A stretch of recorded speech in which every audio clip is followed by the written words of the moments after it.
Okay, we'll call the meeting of July 19th, 304 to order. If you would, please stand for the invocation. Our Heavenly Father, we thank you for this day, and we thank you for the many wonderful blessings that you bring upon our community. We just ask that you be with this board and help us continue to do the work that provides for our members in such a way that their children and grandchildren can enjoy this beautiful community and the amenities associated with it. In Jesus' name we pray, amen. Pledge to the flag. I pledge allegiance to the flag of the United States of America and to the republic for which it stands, one nation, under God, indivisible, with liberty and justice for all. Okay, we'll ask for the roll call, please. Glenn Clare. Here. Wanda Ackerson. Here. John Bryant. John is out ill. Sassy Johnson. Sassy's ill. Sammy King. Tony Matthews. Here. Joe Mano. Here. Bill Gray. She's ill. Charlie Thompson. Here. Tom Trammell. Here. Terry Hester. Here. Vicki Olson. Victoria M. Here. Carol Strickland. Oops. Nope. Sorry. Mary Wheeler. Lisa Kirby. Rick Palm. Okay, so you heard the roll. You've heard the members that asked to be excused. Request the board to approve excused members. Need a motion? Make a motion to excuse everyone who requested to be excused. Second. Motion by Charlie Thompson, second by Tom Trammell. Any discussion? All in favor of the motion say aye. Aye. Any opposed? Board members, you have a copy of the agenda. Look over the agenda and request a motion to approve.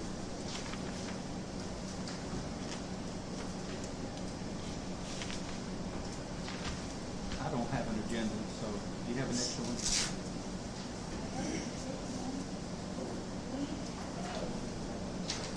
Thank you. So what's the pleasure of the board on the agenda? Mr. Chairman, I make a motion to approve the agenda as stated. Motion approved by I'll Mr. second it. Trammell, second by Charlie Thompson. All in favor of the motion say aye. Aye. Any opposed? Yes. Opposed. Motion approved. We'll move on to approve the June minutes. Board members, you have a copy of the minutes that were submitted by. She did email those out the other day, so hopefully everybody got a chance to review those.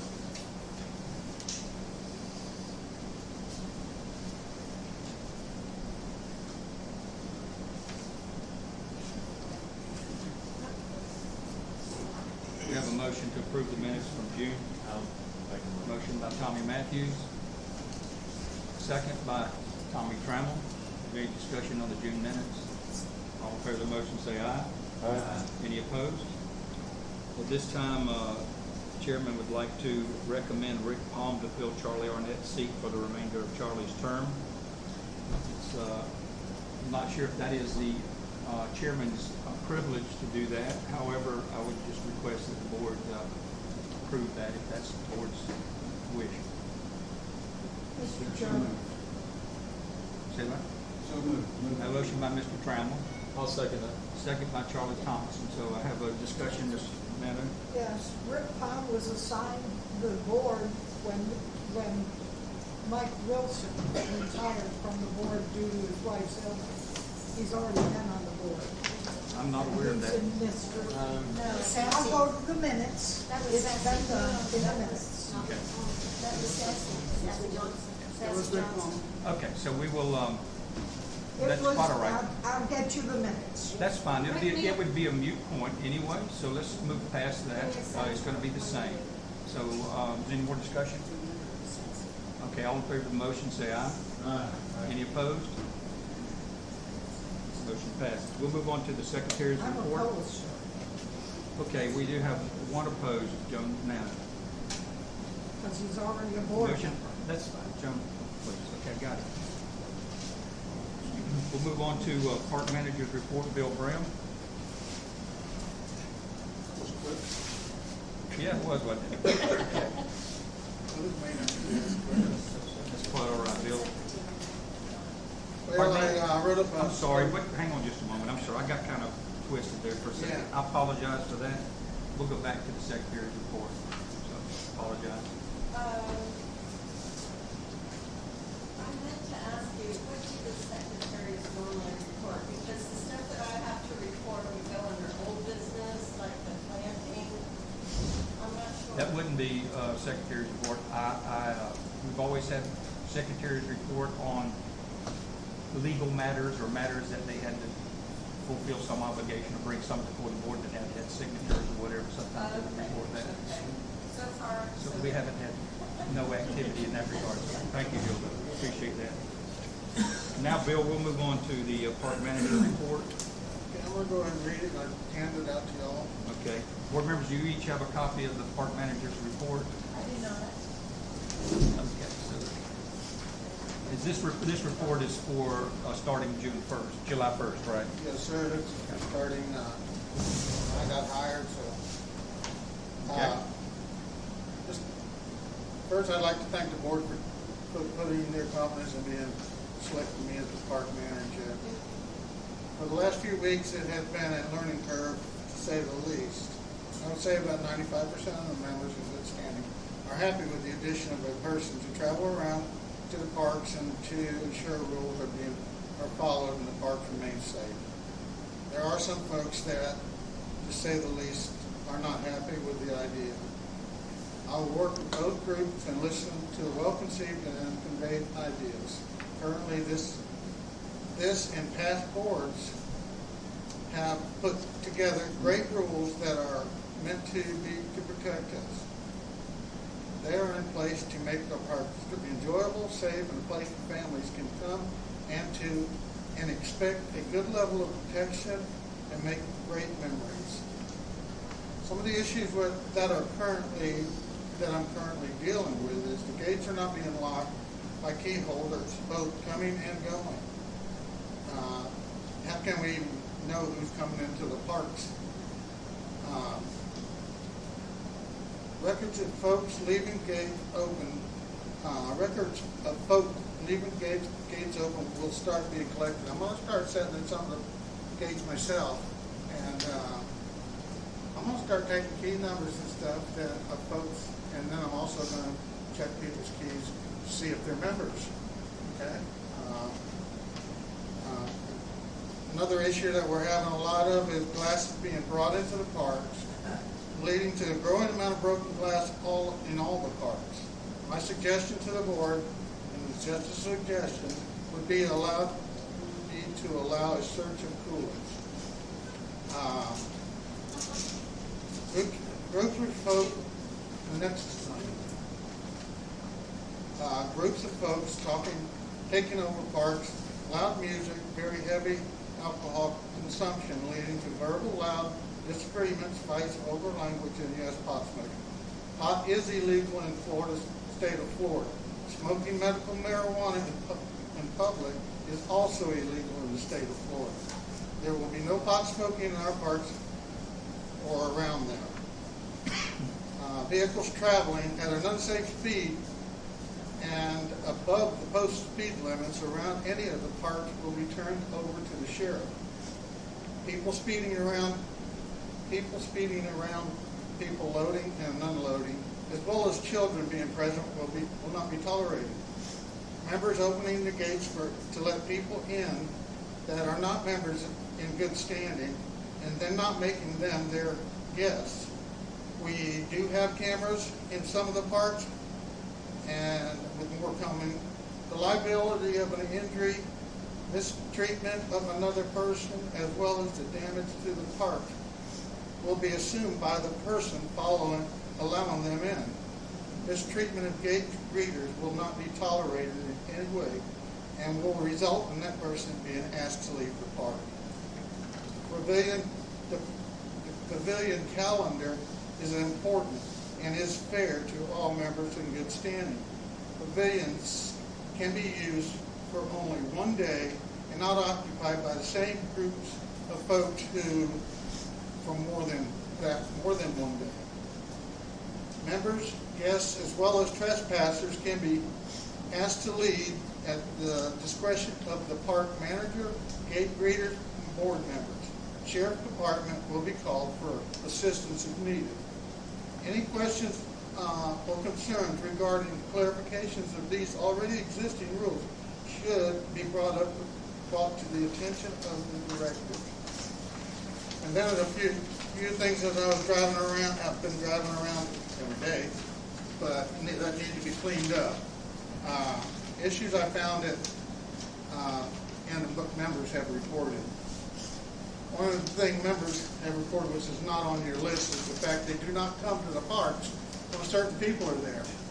They will not bring their kids here when certain people are here in the park. I didn't write that on there. I wanted to express that myself, and that's from people's voices. Members that used to come here all the time go down. They will not come to the park when groups are taking over the park. So, cameras. They suggested cameras in the swim areas. Let me ask you a question Yes, about sir. that statement, though. So now that with your log that you're filing with the board and reporting the Yeah. names and the groups of people and the incidents, that'll give us a track record, and we can begin to get a clear picture of what's going on. Because at the end of the day, I had conversations with several board members that said the same thing, that people don't like bringing their children or family down to certain folks doing certain activities and things. That's right. So that's a good one. It's very common to me, and the people that are in good standing that have been living here and coming here for years have stated that several times, not just one or two people. And that's not fair, you know. It is our park, not a group's park. So when they get drunked up or get high, whatever they're doing, or get out of hand, it even gets worse. Okay, cameras in the swim area was requested by a member.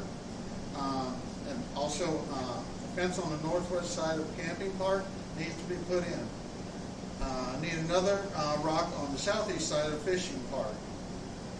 I had a chance to remove a small piece of pole that was at fish camping park that was right behind the other grill. Great. I cut it to the ground and covered it over. You can't stub your toe, or you can't anymore.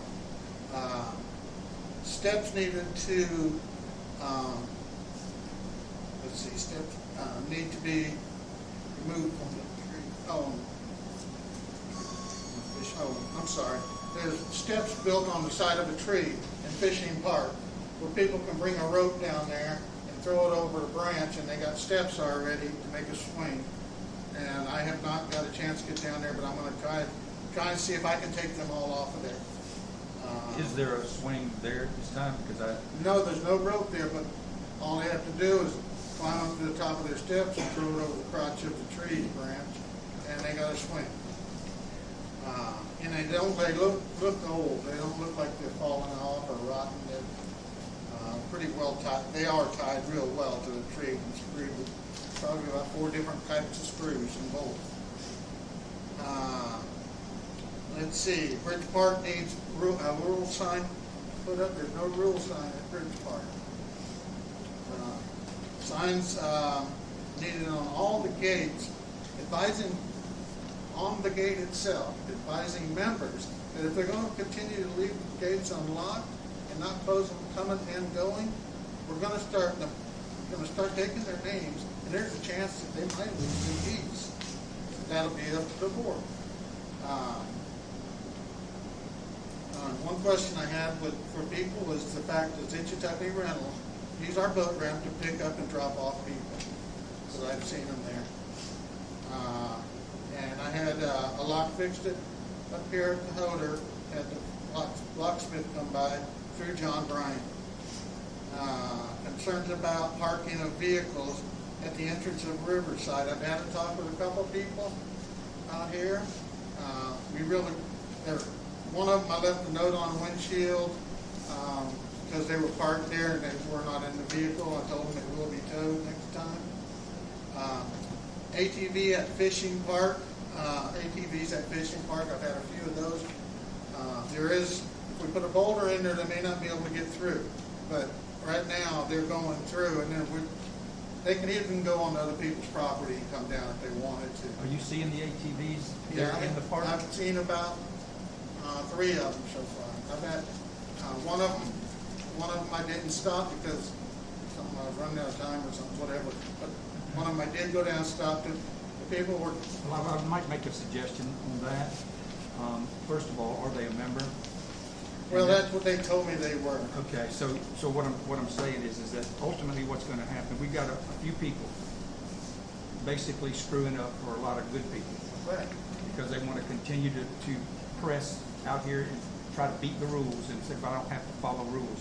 But the rules are for everybody to make it good and safe. Well, that's where I'm getting most of the beat back. So what I would say to that is that it would be imperative that if there's somebody in that park with an illegal vehicle, that we first of all know, are you a member or not? If not, then we can basically have them trespassed and arrested Right. for being in the park. I think it says the park, doesn't it have a no trespassing for members only? It In the does. park, and then it also says no vehicles, so what can happen to that person? The board is at the point now, we're having to spend a lot of money chasing crap. I know. And at the end of the day, what's gonna ultimately happen is people's memberships are gonna be suspended and they're gonna be trespassed. That's what the board's gonna have to do. I absolutely agree. If you want these parks back, let's see. A lot of concern about vehicles on the other side. Okay, about ATVs at Vision Park, I did that. There was an incident that I think it needs to be brought to the boards. I got pictures of it, and I've also got an incident report concerning dogs not on leashes. We had 2 dogs, and everybody called them the best dogs in the world on Facebook, Rocky and all the rest of them, but they didn't know what happened. They were nice dogs, very nice. I love dogs.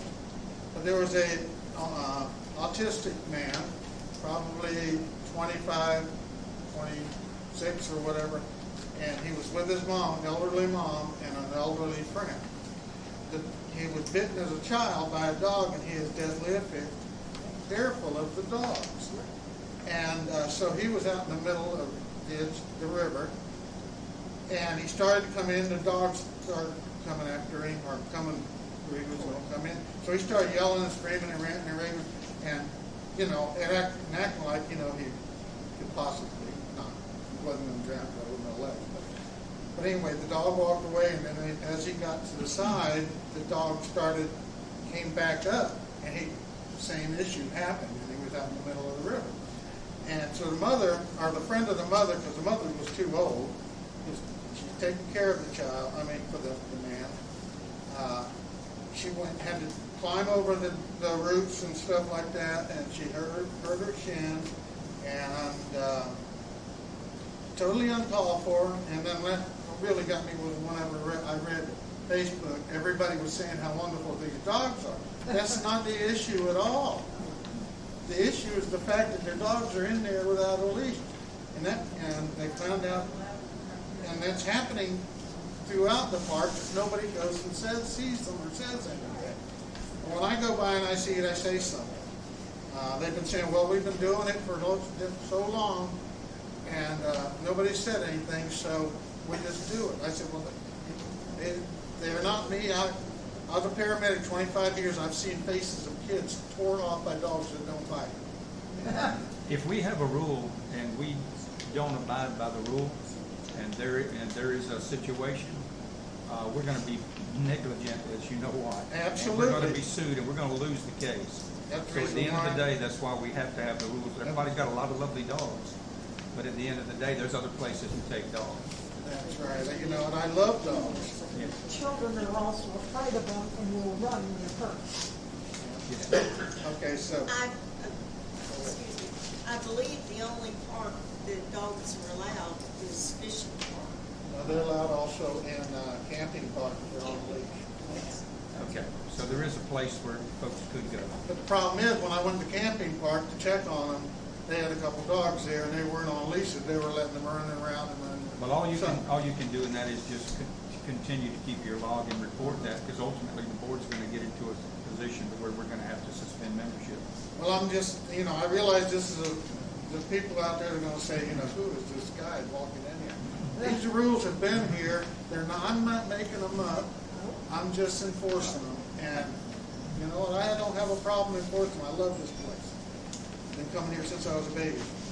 All right, after hours, use of the parks is a concern.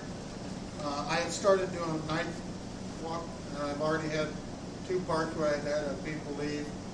Young folks usually, you know, ask them to leave. It was way after dark, and I know that the people that like to go on canoe rides and stuff, that's not an issue.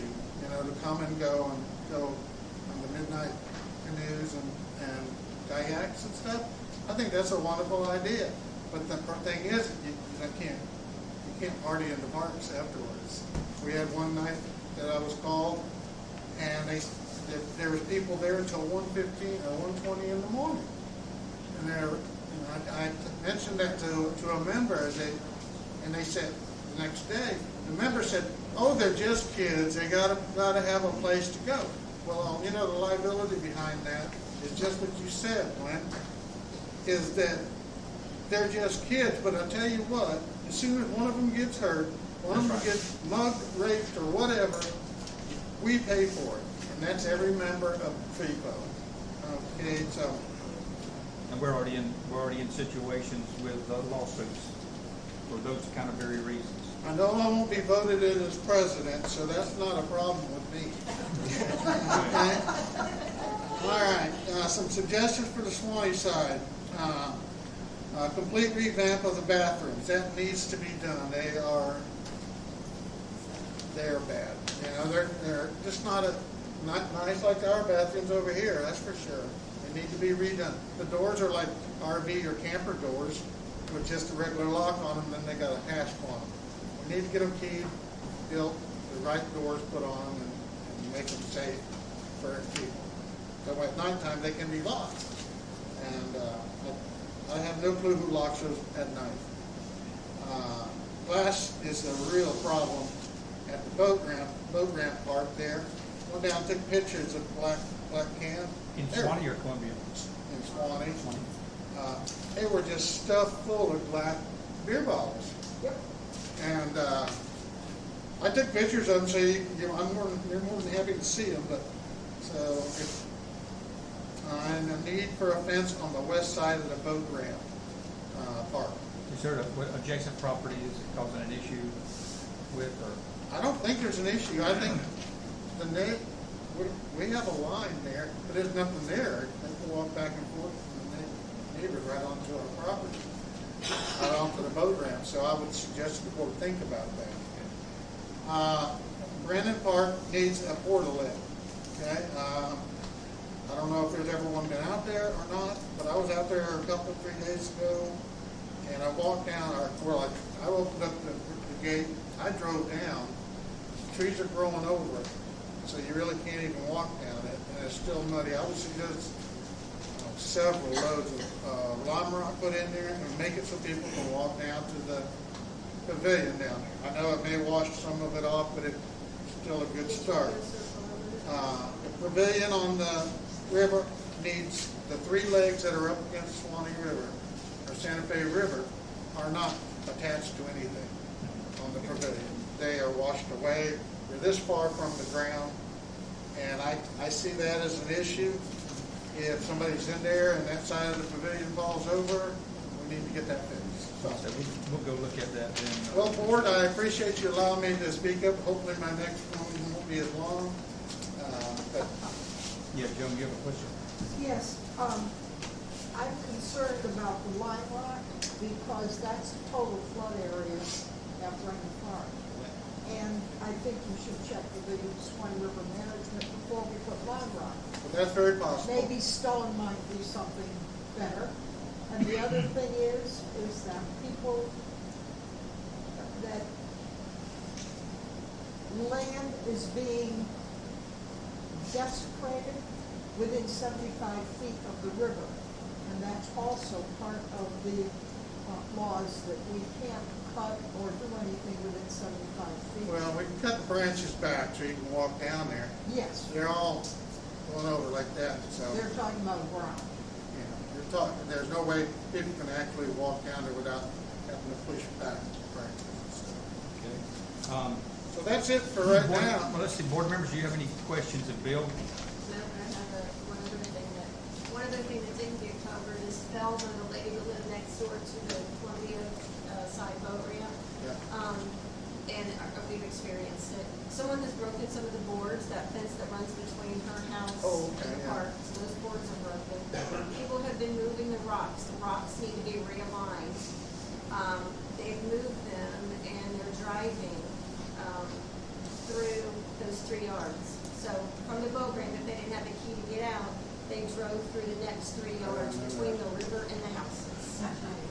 Well, Make you mad if you're a property owner, right? let's see if they go over the septic system Yeah. or something, you know? Yeah, yes, sir. That's a reoccurring problem. 2 years ago, I had to fix the outside fence and her inside fence with John Wright's help. And someone had drove through both of her fences. It's not the one at first time. Huh? It's not the first No, that's what time. I'm saying. We've already addressed it before. So do we have cameras there I yet? think that's, they're working in sequence. Oh, When those speaking of cameras. Get in, that'll make a big difference.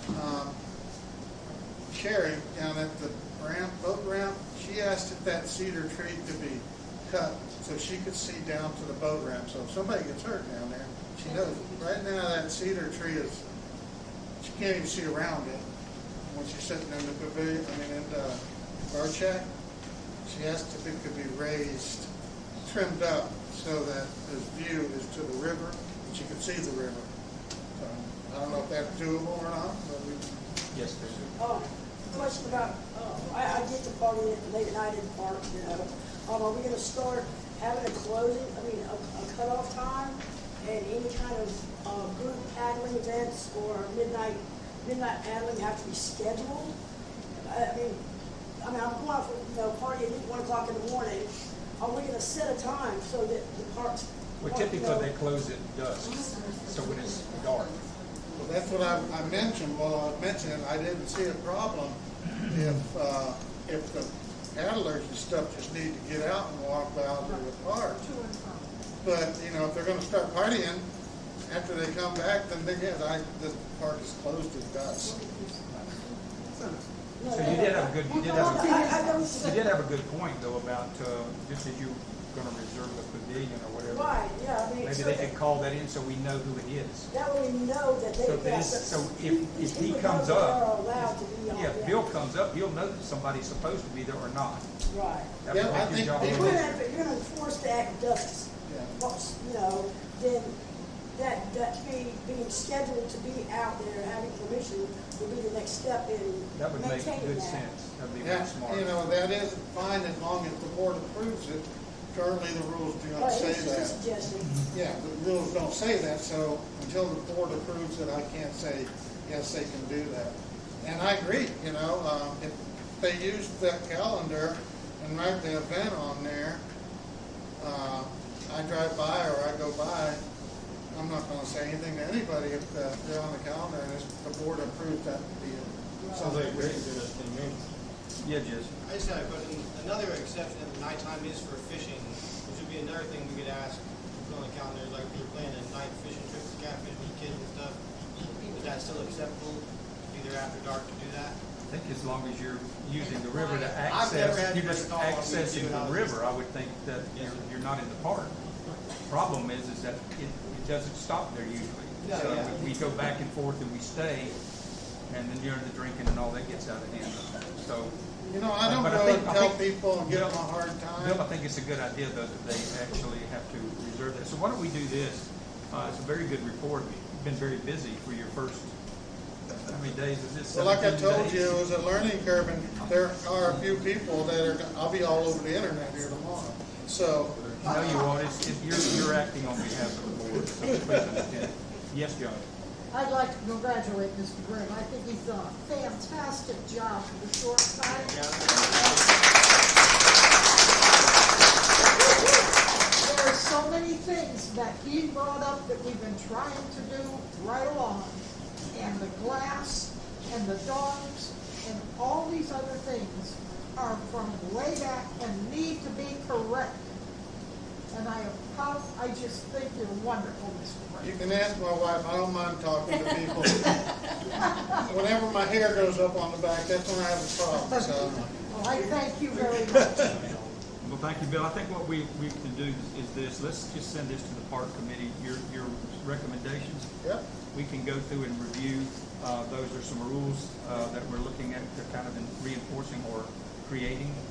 And then we can get with the maintenance committee, on a couple of the other projects. I don't want you and Tommy laughing at my typos either.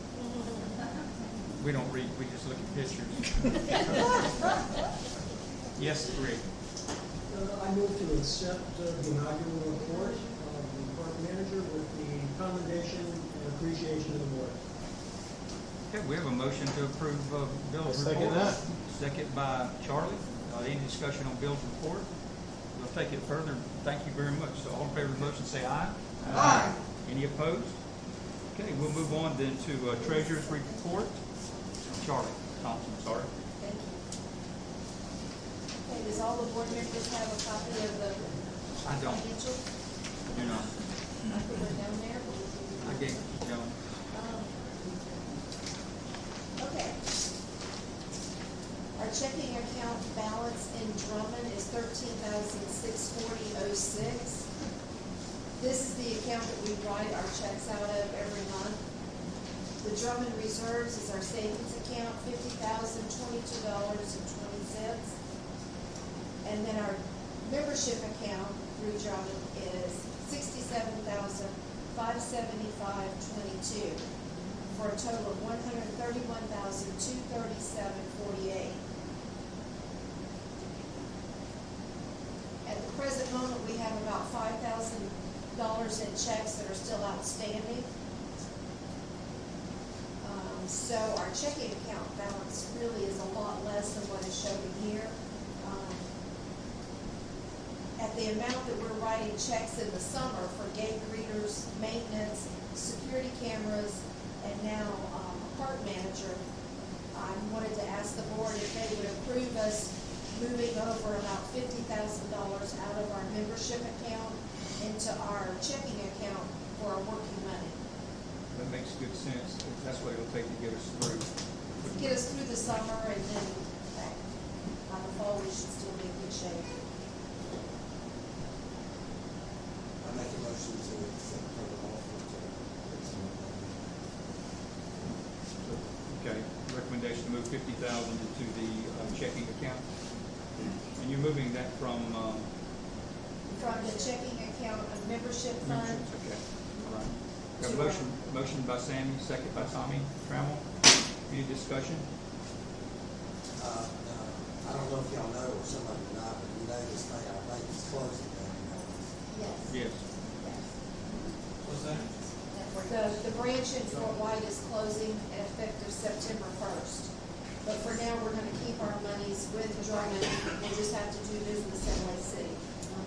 Yeah. Yeah, the new bank will be Seacoast. It's a little bit bigger bank. It's got a lot more amenities. They aren't gonna open it back up. They're not gonna open this branch open. We tried to put our 2 cents in, but they said they couldn't do it. Okay, so we had a motion and a second. So any more discussion? All in favor of the motion, say aye.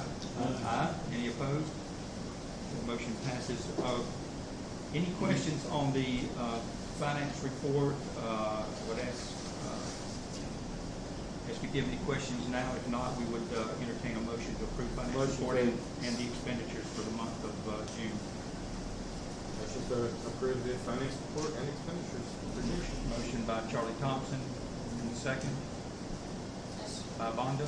Any discussion on the finance report? Hearing none, all in favor of the motion, say aye. Aye. Any opposed? Okay, we'll move forward. Motion passes. The only other thing I wanted to ask the board is, we have been paying 50 cents a mile on reimbursement for any business that any of our board members have to do. Now that we have a park manager, he's gonna be filing reports for mileage as well. So it's been at 50 cents a mile for a very long time. And then I understand that the IRS increased it to like 58 cents a mile. And then effective July 1st, because of the price of gas going on up, they have raised it to 62.5 cents a mile for the remainder of 2022. So I wanted to ask the board if you all would increase the amount that we reimburse board members on mileage. Board member? To what? The 62.5 what the IRS approves. And I have a copy somewhere. If you Why want don't to you show read it to me? I just got it on the IRS. I could walk, and then I could give you the hours. But you're not the only one claiming mileage. It affects a lot of. I would rather see you skip with a little wig with pigtails. How about a bicycle, Bill? Oh, Lord, dude, that'd be funny. That's better than going to the gym. It'd be funny. Okay, so, it seems most reasonable. We're not abusive on the mileage anyway, so. No, we're not. So, board members, any other board members have any questions? You entertain a motion to approve the request from the finance committee on mileage. Mr. Chairman, I make a motion, we approve our request. Motion by Mr. Tom Trammell, I'll second. second by Sammy Keen. Any further discussion? All in favor of the motion say aye. Aye. Any opposed? Motion passes. We'll move on to maintenance committee report, and really, John is not here. Terry, pardon me? Oh, I'm sorry. I went right past you again. I'm trying to get home, Terry. So, I have ordered the second pavilion for Point Park. okay. It will be a couple of weeks, and the guy will be putting it, the magnet will be putting it in. And at this point, I'm just looking at it, and we're gonna see what it's like with just two. I kind of feel like three might be too much, but I'll look Yeah, at that may it. crowd the park, so too. Yeah. And I would like to start with observing the pavilions at Point Park too. Instead of people just being able to go down there, cheap, that way we can take some of the slack off the Hoover Park. Okay. More people be able to do different things with families, and other people ain't really got families. Little kids can go down to Point Park. Okay, so that's just a function of what y'all do on the reservation. Yeah. So is there anything y'all need as far as setting that up to be done? It does need to be posted though. We need two Uh, signs. Yeah, we need some signs. One and and- two. We have one already? Sign that. On the podium, on the buildings? Yeah, we have I've got one. We need two. Need to. Okay, so board members, y'all are good with that, with the committee that handles that? So just go ahead and go forward with that? Okay. Hear an objection. Okay. Thank John White for the grills and the garbage cans that he got. And I want to thank the Boy Scouts for cleaning up the tree in Point Park. And I would like to ask if he would write a letter to the Boy Scouts. It's like appreciation, you know. Sure. How, can you get the Boy Scouts, very often? They come once a year. I've extended it to, Oh. they can come back a second time. Okay. But they were discussing that possibly reaching out to a local Boy Scout troop here, that maybe one of their Service guys projects? might want to do their Eagle Scout project. Maybe the cemetery, something that is. Might be a good idea. Good idea. As Big John brought up at the last meeting, we really need to get on order the keys for next year, because the price is steady going up. But I need it on my credit report. So you're working with the company on the keys now? Are you? I was asking if we do that, we wouldn't do that. Last year we ordered them, around August or September, didn't we? That we ordered them earlier, Okay. last year also. We gotta have them anyway, so we might as well do that. And as far as the maintenance goes for this tonight, we've been having trouble with the lockdown at Fort Park. So I called Big John about it, so he told me to call Bill Marks, and Bill Marks is gonna replace it tomorrow. I went by there a couple of times over a 2 days and oiled it up. So y'all got that handled? Okay. That's about it. That's all? You know, Nothing I else? told Bill bring it down, I Okay. I oiled it up yesterday. So this, you kind of did a maintenance and just one second, you did a maintenance and a President's report all in one. Okay, question? Yes. Wait a minute, Mr. Chairman, I was just wondering if you were getting permits for those awnings down there, because For what? for those awnings at Point Park. Just Which 'cause, awnings? For both of them that we're gonna put down there. Under For the the, pavilions. It's under the construction amount, so I don't think They're it's under required. they're under the amount that we need, we checked on that, but they're under the dollar amounts. And they were done by contractors, so. But with the Swanee River Management District, it doesn't matter the amount, it's the location and where you're gonna put it is why they're wanting to come out and find out, Right. where you're putting that accordingly Right, and and you stuff. for them too. I would just suggest at least calling them so we don't get in trouble for having it in a spot they don't want or something. Right, we did about the one and the other, they knew it was coming. Okay. We'll have them sign off on it. Yes. At Midpoint Park, all the boards need to be completely replaced. Several members have already fallen down those steps. They were flooded for a long time, so there's a lot of algae growth on them. And one of them is already missing down on the step. So I think that wasn't brought up, so I think it needs to Good be point. replaced. I was under the Even the impression that railings. was repaired. At one time, somebody went and did, maybe it was a makeshift repair? Yeah, Wasn't a yeah. total repair? Yes. If they're gonna do any repair work at Midpoint Park, Yeah.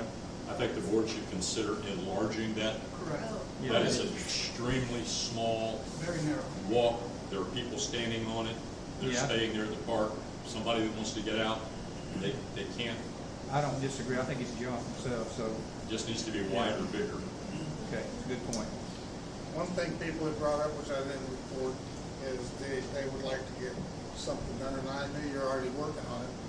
A way to put their A launch. kayak or something. We just had those discussions this week, and Yes, sir. probably best thing to do on that seems to be a consensus is, not bring it down here and tear everything out between this far distance, but come just slightly up from where the volleyball court is and go straight through, so you have some separation of swimmers and you don't tear up the vegetation by getting people all up through this area. Because if you put it up here, they're gonna be tearing everything up all the way down, and it's gonna take away from that nice look.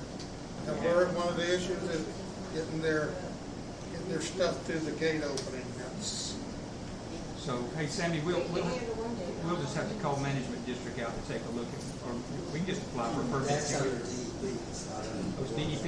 Okay.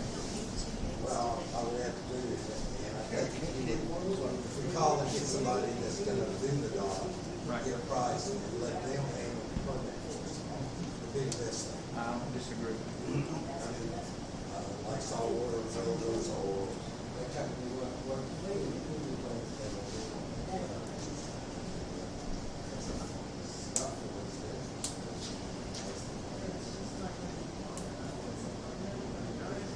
Yeah.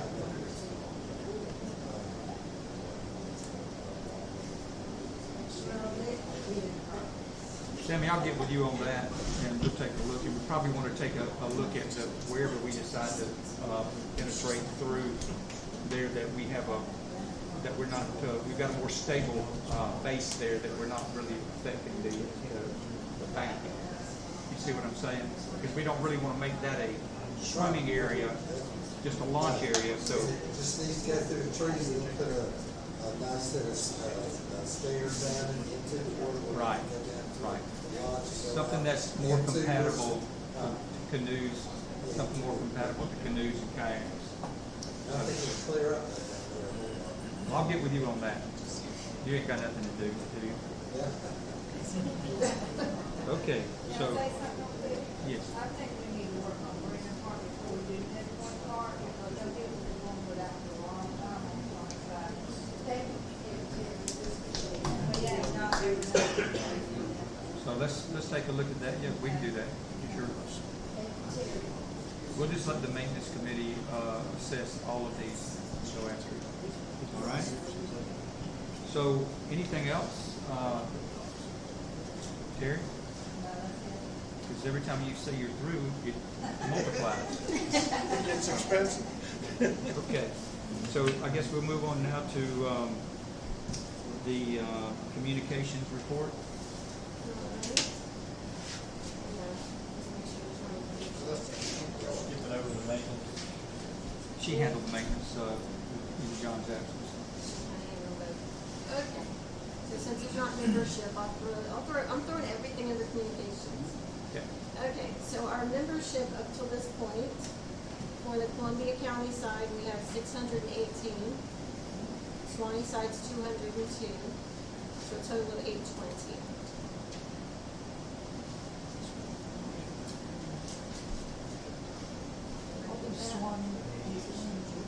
What was Swanee? 820, I'm sorry, 820. What was Swanee again? Swanee's 202, Columbia's 618, and the total is 820. Okay.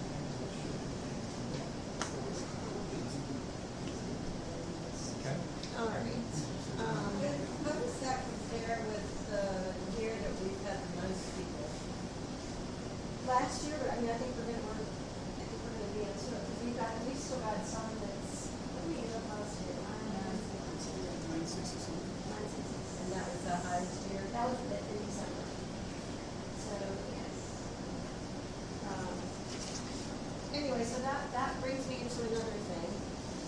Okay, so of course, everybody sees all this property changing hands. And when the property changes hands, goes to these title companies, they send us an estoppel. An estoppel, if you're not familiar with it, is just a letter requesting are the membership fees paid up? Are they behind? How does that work? So, in our bylaws, we should be putting liens on everybody's places, if you're in the bylaws and you're going by that. At this time, it has not been done, and we don't have the manpower to do this of the numbers we have, and how fast the property is flipping. I'm now doing, it started in December, I did 3 estoppels on one property because it kept flipping hands. And it's doing that every month. And we just did a couple that they're buying them, flipping them, I mean, within the same month. So by doing that, I've been, Karen Fonts, when she had taken it over before I got it, she was going back 3 years to make sure that we had paid this year, last year, and the year prior. We've been going back 2 years. So due to the fact that we're not placing liens, we're going back 2 years. So if they have not paid, that's what we're doing. If they have paid for this, so regular member, they have paid for this year. If they have keys in hand at closing, I send a letter saying that they have to turn those keys over to the new, to the buyer, because it's not fair for them to still continue going in our parks when they no longer have the property. Right. So those change hands. But I just want to ask the board so that we have something. I know we've discussed this in the past, but I don't know that we ever really voted on that. How do we want to? We didn't vote on you're talking about going back to 2 years? The 2 years. Yeah, we haven't voted on that. I think that was just kind of a direction that we put out there. So if you want to get a formal vote by the board so you have something to anchor on, that's good at this point. That's true. Yes, Joan? We have people that bought property prior to it becoming mandatory, and those people are. These aren't those people. Okay. Because I go back and look and see. So it takes me time. I mean, because some are relatively quick, but there's some you've got to go back and see, because just because on the property appraiser site you see 1 or 2 names, there's still maybe other names on the deed. So you've got to go back into the deeds to verify, because they're only going to list a couple on there. It's a lot of paperwork. So it is. It's taken a lot of time, which brought me to another one. So as it was brought, the 720s, I know the 720s, I have heard those things forwards, backwards, and so in there it says you can charge an estoppel fee. So we started charging an estoppel fee. So I want that also. I would like for us to vote on that. We did vote on that one too. Did we? It's positively in there. Okay. So we're doing $100, and that is, then that goes back to our community. So it's not just making money on the side. It is going back into our community. So what is I your? want to make sure that we can do the 2 years. If you guys are okay with that, how people feel about that. It seems to be working, and you want something documented. I want something documented, so when they ask, that we do have something. Okay, we would entertain a motion to that effect. We have a motion. I have a 2 cents. Do you know what I'm asking for? Question, Mr. Chairman. Yes. Can you state exactly how you want that recorded? I guess I want the board to agree that we do go back, if they've not paid, and they say they've had their property for say 10 years, and they haven't paid that whole time, and they've been receiving, they know,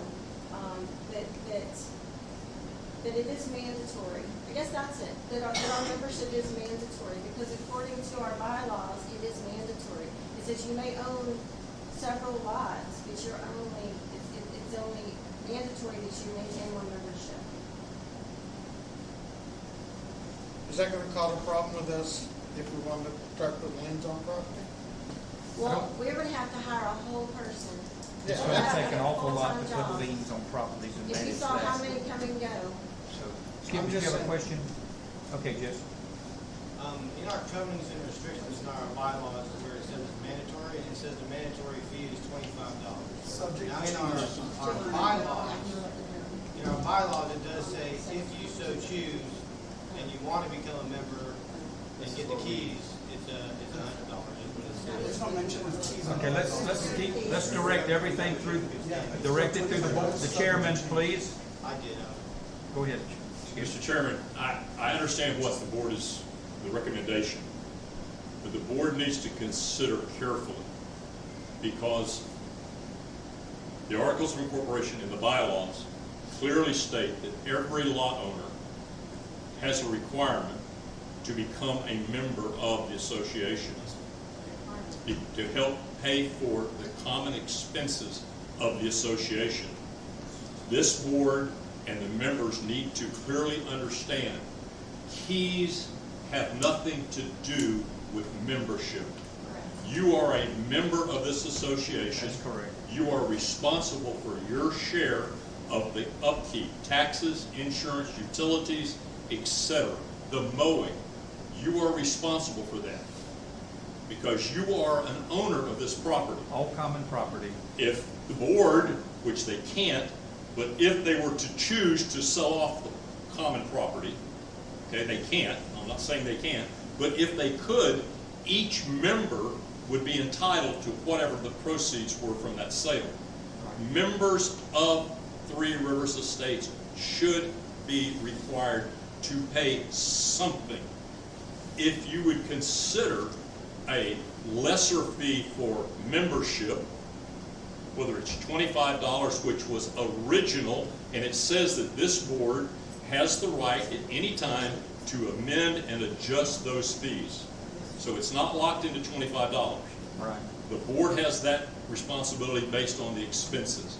But the board could very easily say, okay, all owners are going to be required starting in a period, 2023, 2024, pick a date, put it out, send everybody a certified letter. You now are responsible. I don't care if you live in Michigan. If you live in Michigan and you own a lot here and you bought for $50 down and $50 a month, you now are required to pay your homeowner's fees. We have graciously or inadvertently not enforced it. We inherited it. Over the last however many years. 50 years. But we are going to begin enforcing that. And in addition to that, the board can say, if you would like to use the facilities, we can charge $75, $50 for the use of the parks. You can charge an additional fee for the use of boat ramps. I don't have a boat. I don't want to belong to the boat ramp. So I'm not going to pay that part.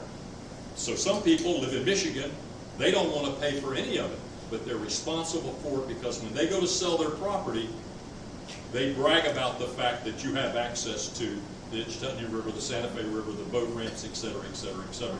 This will go a long way in setting the precedent of what you ultimately are going to have to be facing about Airbnbs and renters. And that's another issue that's going to get brought up. But be very careful when you say, all we're going to do is go back 2 years. Because if you make that a rule, then you can't go back on somebody that's not paying their dues. Hey, that's not required. I'll pay the $200 when I sell my property. So why should I pay $100 a year in the meantime? okay. So Then what I would like that's is my it to be question. made mandatory. If it's a mandatory membership, then maybe we will enforce starting January 1. Membership is already mandatory. It's It already is, but I need a paper to send these real estate agents that I'm going in circles with. I send them bylaws. If there's that, the need for the estoppel is to clear through the courts, or the, To the clerk's title office. company. Yeah, the title company, is to clear that. So they're not gonna get a loan, there's a lot of folks are gonna be in harm's way, they're gonna be in jeopardy, because they can't get it cleared. Right. So we're the only one that can clear that because it's in the document.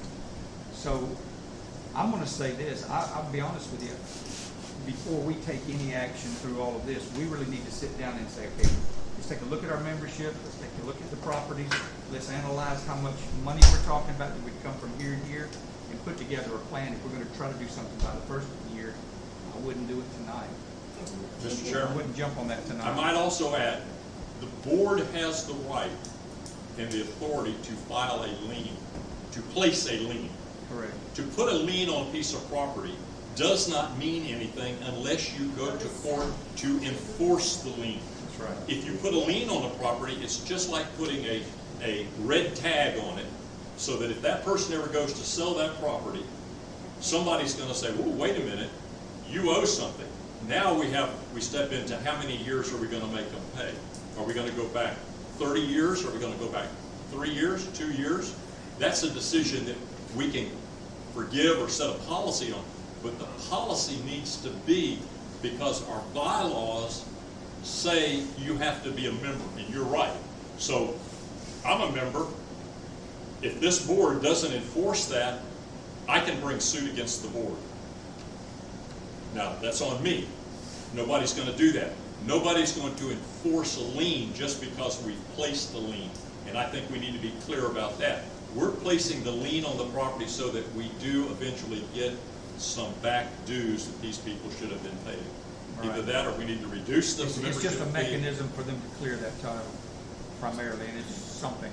I also feel that maybe we need to address this pretty quickly so that when we send our next invoice, it's not the same old invoice that's been going out. It needs more information, that by joining this, these are the rules that you're agreeing to go by. They know what our rules are, they know how much it is, they know everything's laid out for them, and there's no surprise. But there's no agreeing to it, it's not optional, it's mandatory. They're agreeing to It is- the rules by. You agree to the rules, but you're not agreeing to pay for a But they membership can to say join. they didn't know the rules. So at this point, these rules, everything's going in there, so it's in front of them. They know that when they pay their money, that it's mandatory, that this is what comes along They with always it. say that, they don't know. Is that going to be sent to every lot owner? You do it. I'm not the chairman. Yes, it'll be sent to every lot owner. Lot owner. Okay, yes? Isn't it also really necessary, Vonda, with all the realtors that are coming out of the woodworks telling people that it's Voluntary. mandatory, that it's voluntary? How many times have you heard me on the phone I going know, around in to circles? set a precedent that this is, you don't pick and choose, you pay You see it. it advertised too. I think it would help also if we did something like that, it would bring monies into, so we're not struggling every time we want to do something in capital improvement. You know, the money's gonna be there. Right. Yeah, yes. Also, in turn, that means that everybody gets to vote, that has paid that membership fee too, which would sort all that out too. So that's been another question I've been asked by lots of members, is I own property, I'm a mandatory member, the board doesn't enforce me to pay my dues, but I'm allowed to vote. See what I mean? You're not allowed to vote if you haven't paid your dues. I'm gonna go down and sort that out. That's state law. I think that would sort that out. Yeah. Okay. I wrote it. So Vonda, Okay, did so- we help you out with that, Vonda? No, we'll revisit that, and I'll still argue with those real estate agents and title companies. Go ahead, Vonda, next item. Okay, another one, as I'm sure you've all seen on Facebook, and Hank's latest sprints, I'm asking, a deputy called me earlier, and I'm like, well, what can we do? I mean, he just saying to do whatever. His suggestion is to, as tree code, to send a letter to the state attorney's office.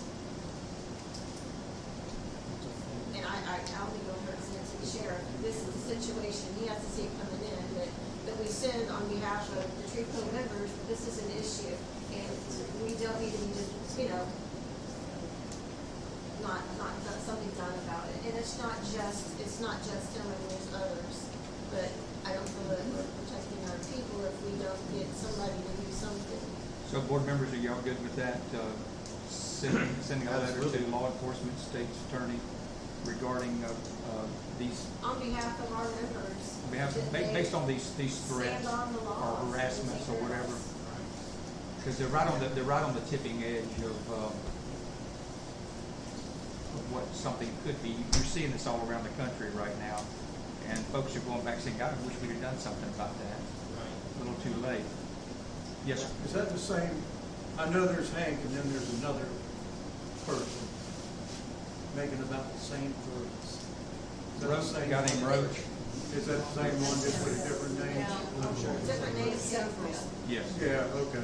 Because that's a felony to threaten any board member, any official, even an umpire at a baseball game is a felony in the state of Florida.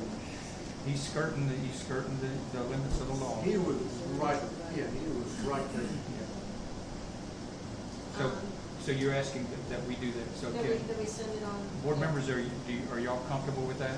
Do we have anyone opposed to that, board? No? You good? Say that again? No. You're opposed or not? Okay, you're opposed. Let's call for a vote then. Do we have a motion? Mr. Chairman? Yes. Exactly what are we voting on? We need a clarifier. Oh, well, she's gonna make, you're gonna have to make the motion, but the intent is that we, as a board, That as a board, that we send a letter to the state attorney's office so that, I mean, they know what's going on because they have all of the paperwork. But that we, on behalf of our members, are asking for help, that they do we're their job. concerned We're concerned about for the safety of our members. statements and, yes, sir. If some question, no question. Has there been threats made? Yes. Physical threats? Yes, like putting lead in someone's head, shooting them. Yeah, shooting them, Yes. and that nobody would care. I haven't seen them, that's why I. The police have Definite it. threats. Yeah, one day somebody will show up at the Yeah. board with a gun and shoot all It'll be the. in the Yeah. news. And should nobody, go. Okay, yeah, just and go ahead, nobody Mr. would Trammell. care. How come they have? If that concealed John, weapon- John, go ahead. Mr. Trammell. That's a add to that. Yeah, just like the Something I mentioned shooting. before, one is, we need to maintain our own internal file. We need to maintain our own internal file regarding this matter. Every threat, whether it constitutes an assault or not, every threat should be placed in the file, and it should be provided to the sheriff's office. Now, what we're asking for here is a report that it be documented by the sheriff's office, but we also maintain a file. We realize that some of these things may be conditional threats and do not constitute assault, but it's still evidence of the type of behavior that could result if we don't do something about it. It's So- a red flag. Right, so I would say sending a letter to the sheriff and state attorney and maintain our own file, and if they're willing to discuss it or take it, we send them copies of all of the things that's been reported, and I think we have copies of all of it. State attorney has one as it is. And in the end, you know, maybe not the end, but at some point, we may need to engage the services of an attorney and to follow actions, necessary actions as well, if it can't be resolved as a criminal matter. So that's, Okay, well, that might be a function for our secretary. Ms. Hunter, do you have a question? At what point do you hold the executor of the site responsible? If it's a member that's in good standing and they regulate that site, then to me, they're just as guilty for letting it stay up and letting people make comments on it. They're just as guilty as letting the public feed on it. So whoever the executor of that site that he's posting on should be held accountable also. On that site, there's no administrator, it was hacked, and there is nobody, running that site that he put that Then on. it needs Says to there be is. taken down. Well, Well, there's not an administrator, you can't take it down. Yeah, there's no Facebook doesn't administrator. take The off. administrator was blocked out of the account. Okay, all right, those points are well taken, Charlie. Is there anything that can be done in that regard? Just keep reporting it to Facebook. Whoever started the site in the first place could go to recover their account if they chose to. They tried, they couldn't. So, I mean, if they had to, there's a, When you use an alias, how do you prove you're that alias? Yeah. Facebook. you still used an email address. Yeah, So but you if you no created longer the have account. access to those things, how do you, Yeah. you can't. You just gotta keep reporting it to Facebook. I have that problem with the nonprofit, I couldn't close an account down. Yeah. Yep. Wow. You can't. Okay. We need to explore that a little more. then. If there's- And Yes, Skip. anybody can Yes, say Skip. anything they want on that on that page. Wow. Anybody can say anything they want on that page. It's Okay. a rogue page now. Yes, Skip. I think what I heard Vonda ask is that the board, Yes. with the chairman of the board's signature, not the secretary, okay? No, I'm talking about a function of processing it. Anytime something needs to be acted upon, whether it's a dissident person out there that is making threats, if the board representing some 1,000 members contacts the state's attorney, the county commissioner, the sheriff's office, repeatedly, the state's attorney's office has enough stuff turned into them. The state's attorney is refusing to do anything. They need to keep hammering at the state's attorney. It's not the local law enforcement. Talked with the deputy today, or detective today. He's done everything he can. He's got charges filed against him, but the state's attorney won't do anything. We need to push the state's attorney to say, I'm not going to do anything. He will never say that because he's an elected official and he wants to get reelected. So he needs to be pushed, and the board representing 1,000, 1,500, however number voters have a say-so in that. One individual who calls the state's attorney's office probably won't even get the time of day. Whether it's, they just don't care. What about Your vote doesn't count. Well, the county commissioner, too. I think the county commissioner, he gets elected for the people that live out here. He needs to go to bat for the people who live out here. Okay, so the points are all well taken. I think the request was that we send a letter to the state's attorney and the sheriff on behalf of the Three Rivers State Property Owners Association of our concern of the threats and safety issues associated with that. I'll personally take that to the state's attorney's office myself. If we can get that constructed, Tom Turnbull, you made a statement that we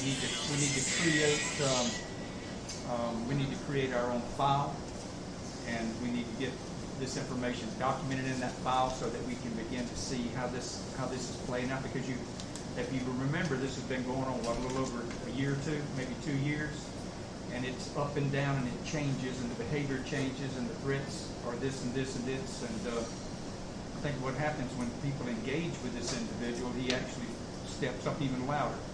So who knows what he'll do on any particular day. So We should be in the habit of writing incident reports for everything. okay, exactly. So we have a motion.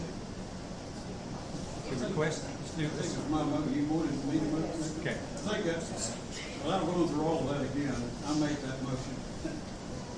Okay. That we send a letter to. State's attorney and the sheriff, and I'll personally deliver it to the state's attorney. I'll second. Okay, we have a motion and a second. Tommy motioned it and Tommy seconded it. So is there any further discussion on that? If not, we'll call for a vote. All in favor of the motion, say aye. Aye. Any opposed? Abstain. We have an abstain. Motion passes. We will move on then. Anything else? I do have one last thing, this could go a little longer. Okay. Okay, one other thing that keeps going back and forth is, I think they're mandatory, is HOA POA. So I'm gonna try to break it down into the fact of what we are. We are Three Rivers Estates Property Owners Incorporated. That is our business name through Sunbiz. That's our business name. We are not a POA. We don't fall under the criteria of a POA. So I went on, so a POA, it differs from a COA, which is a condominium owners association, or an HOA, which is a homeowners association. So, like the POA can govern multiple types of properties such as residential and business. The goal of a POA is to improve an entire area, neighborhood, or even an entire town. POAs can implement zoning restrictions, undertake development projects, and enhance community areas. POAs focus on engaging in plans to develop businesses and increase the property's value across a large area. We do not fall under that. We follow the Florida Statute 720. And if you've ever looked at that on the 720, it says homeowners association. So you can call it HOA, POA, whatever, but we are an HOA, homeowners association, which is classified as, homeowners association or HOA is typically the most known type of association. HOA is usually comprised of a group of similar homes, residences, along with common areas, clubhouses, other properties that is shared with the whole community. They conform to the strict set of regulations and requires all residents to adhere to the regulations. The rules that are used to regulate everything, from the appearance of homes to the number of pets. We don't do that, we're not going that far. Every HOA has a different set of rules which the residents agree to uphold. The overall aim of an HOA is to create a safe and comfortable community that helps raise property values in the neighborhood. These homeowners associations usually increase the desirability of the area. Members of the community can expect to pay fees to assist in the upkeep of pools or other common areas, security, landscaping, and other aspects of the neighborhood. So we do not fall under a POA. When you look at the description, we do fall under an HOA. We're not telling you how many dogs you can have, what color your house is, but it's just rules just to keep us all safe. So, does Okay, anybody any have? board members have any comments? Yes, Joe? Yes, when you decide that you're an HOA, It's not a decision. wait a minute, Okay. we are Three Rivers Property Owners Incorporated, Right, that's our business name. Business name. and that is how we are registered, Right, supposed to be, we are. as a nonprofit, single-family dwelling Not for area. profit, we are. Correct. That is all true. We are not a 990 nonprofit. We are one of the outcroppings of the 990. So do we follow, those are the rules that we follow.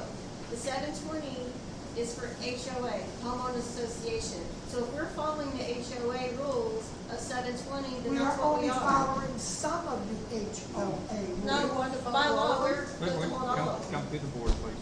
State of Florida has no statutes and no limitation for a POA. It doesn't even show up on their statutes. I know what We're you're not gonna, saying. we're not gonna have open discussion. Okay? Mr. Chairman, real quick, as you recall, this is one of the first questions we asked the attorney. Correct. What is the difference between a POA and a HOA? What do we have? She said they are treated the same by the courts. They're treated the same. You must therefore comply with the HOA rules and regulations. So technically. And I would add this. Yeah. We didn't start this. It was HOA way back before us. Right. So we didn't create it. We didn't all of a sudden come about and make this an HOA, as some people have alleged. It has always been treated as an HOA, period. And if we decided, Skip, you've had several businesses, if we decided tomorrow that we wanted to change our name to Three Rivers State Homeowners Association. You can't do that, it's already taken. If you have a meeting Uh-huh. of the members and the members vote to change the name to Itchy Dippy Dippy Crew, Right. we can be the Itchy Dippy Dippy Group. Right. Okay? That's nothing to do with it. There is no state statute for rules for POA. There is none. That's correct. So everybody who keeps saying we're a POA, show me in the Florida statutes where it has rules for a POA. We don't. There are rules for mobile home associations. They're different than ours. There's rules for condominium associations. They're different than ours. We are an HOA, and the comment that you made, we're not following all the rules. That doesn't mean that it invalidates anything. Our bylaws, we don't follow all the rules. It clearly states that just because you don't enforce a rule doesn't throw out all the rules. If it is, then this board needs to start making everybody out here pay $100. And when you do, they'll burn this place down, because they're not gonna do it. So just because we don't follow all the rules doesn't mean that it invalidates the fact that legally in the state of Florida, we are recognized as an HOA. And we need to put to bed and put to rest that comment that we're a POA and therefore we're different and we don't have to do what HOA rules say. Because then they turn around and say, oh, but you're not following 720. We're not a POA. If we're not an HOA, I don't have to follow Rule 720. So all of those rules go out the Right, window. so, All of them. So Skip, we've had a very good discussion, and I think it's very, very clear. Board members, are you clear on this? Yeah. Okay. Everyone's clear? Okay. Very good The discussion. board needs to Appreciate put all it the in the comments. minutes that this is an HOA, and it's, I like what Tom Trammell just said. This board didn't invent it. Correct. It was here in 1990, okay, 1980. 87. So, But I think the board members are very, very clear on what we are. We're a homeowners association under 720. So that will be in the minutes. It'll be reflected that way. Okay. Anything else, Wanda? That was very good. Thank you. Very good discussion. Okay, we'll move on real quickly then to our camera security. Charlie Thompson. Let's talk about where we are. Sure. So we got the base installed at Midpoint the other day. My crew will be out there with a trencher Thursday to put that ditch in to run the conduit and everything. So that'll happen. Well, the conduit will be in Thursday, not the wiring, but everything's ready to go on that. It's being installed. So we're looking good on that one. So we do want to finish that one before we move on to point. So knock that one out real fast and move on. Okay. Any questions on midpoint with the cameras? So that's our next step. We're about to close that out. We'll be moving on to point. Finish it out. We won't need a motion, but that's good. Appreciate that. All right. Anything else, Charlie? Oh, for some reason there's some idiotic rumor that we can see inside the bathrooms. Well, that would be against the law, and there's no way that I would ever do that. Even if I was ordered to by the board, I would quit before I did I wouldn't something even like that. discuss that. That's ridiculous. So, no, nobody can see inside the bathrooms, just for the record. That's, Okay. yeah. Okay. Anything else, Charlie? That's it. Thank you. All right. So we'll move on to our park committee update. Tommy. Yeah, real quick, I would like to say that I'd like to commend Charlie Thompson. He's done an extraordinary job. I mean, these cameras have already paid for themselves, and the work you've done with the internet and the web and all that. Absolutely. It's just extraordinary, and I don't know what we'd do without you. And I just want to tell you that I'm sure I speak for everybody. We really appreciate you. We appreciate all you've done. Thank you, guys. Plus you got a nice motorcycle. Mr. Chairman, as to the Parks Committee, I think all that can be said has already been said. We're very proud of Mr. Brown. He's done an excellent job.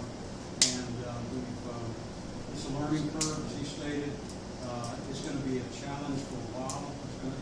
It's a learning process, and he's already learning a lot. And we've asked that, especially initially, that we be flexible within the bounds of ethics, and he's done that. I think he's been compassionate and firm, but yet a compassionate and understanding, which is exactly what we need. We don't need lines drawn in the sand too quickly, but we do need someone that's going to watch out for us and kids and grandkids and make sure that we're safe. And I think he's done an extraordinary job with that. So, Mr. Bruin, we appreciate that. That's really all. I think that's a good comment too, Tommy. I think at the end of the day, we don't want to hear anyone say, "I don't want to go down to the park because of certain people." And so hopefully that we'll get that resolved. Okay. Anything else, Tom? No. Good job with the committee, and I would point out that he makes several recommendations, possible some rules, and I'd like for our committee to take a look at that, working with Bill to see what we can bring back to the board to kind of tighten those up a little bit. Elections committee report.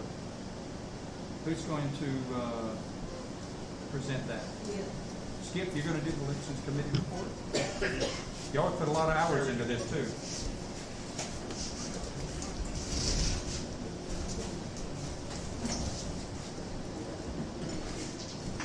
Oh, that was a treasure chest. Because of some questions regarding our election, the Elections Committee has set out rules and regulations to how we're doing all of our elections. Those rules and regulations were mailed out to all the members who were registered. If there have been new members since then, I would suggest that they get a copy of that also. But I believe that there was probably close to 700 letters sent out. So that was so inexpensive, probably somewhere in excess of $350. All the rules are out there. The rules are the same. The rules don't favor any group or any person. The Elections Committee was asked to come up with rules, and those are the rules, and that's what we're going to go by. One of the questions that was brought up is who's going to receive absentee ballots? So the Elections Committee, we've got a box. This is the ballot box, and it has a lock on it. And I'm going to put this lock on this box.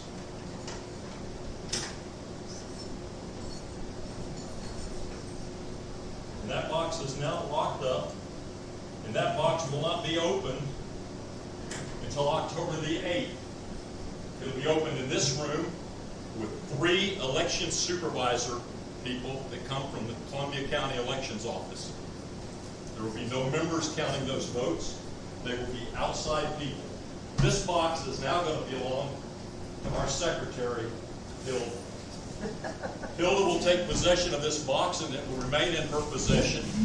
And any absentee ballots that are brought in will be duly marked, duly noted that we received them. They will be given to Hilda, and she'll put them in that box. In the meantime, the key to that box, I'm going to give the key to that box to Mary Terry, who is on our elections committee. Nobody on the committee has that key.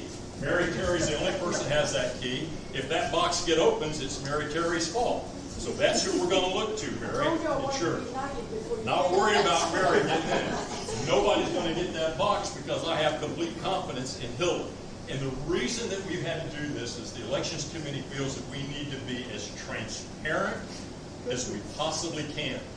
Because previously there have been wild accusations, rumors, and innuendos. Nobody needs to go back 2 years ago and rehash it. It was what it was. It happened. Whatever took place is behind us. We want to go starting October the 8th going forward. So we're going to have absentee ballots on the day of the election on October the 8th.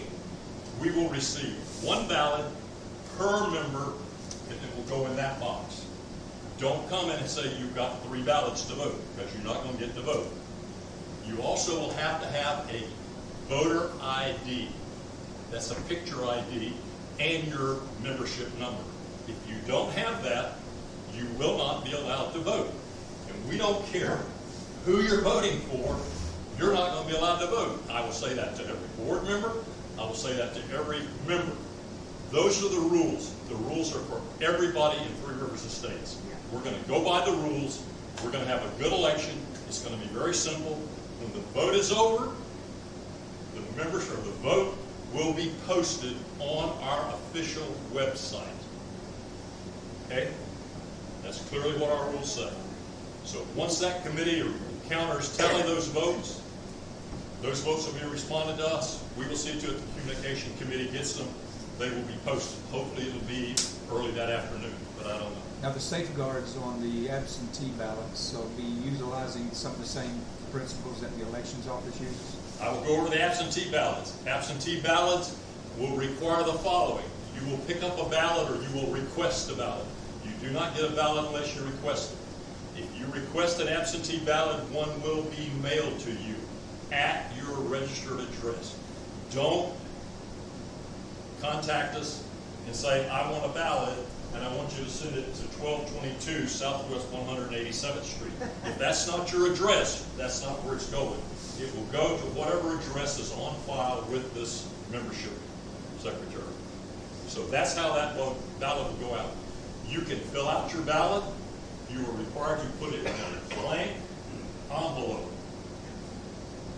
Put it in the envelope and seal it. Take that envelope and put it in another envelope. Address it back to whatever that post office box is. And in the upper right-hand corner or left-hand corner where you put your return address, Skip Clemens, 511 Southwest Riverside Avenue, absentee ballot enclosed, member number, ... When that comes in, whoever picks up the mail will look at that, we'll take it to Hilda.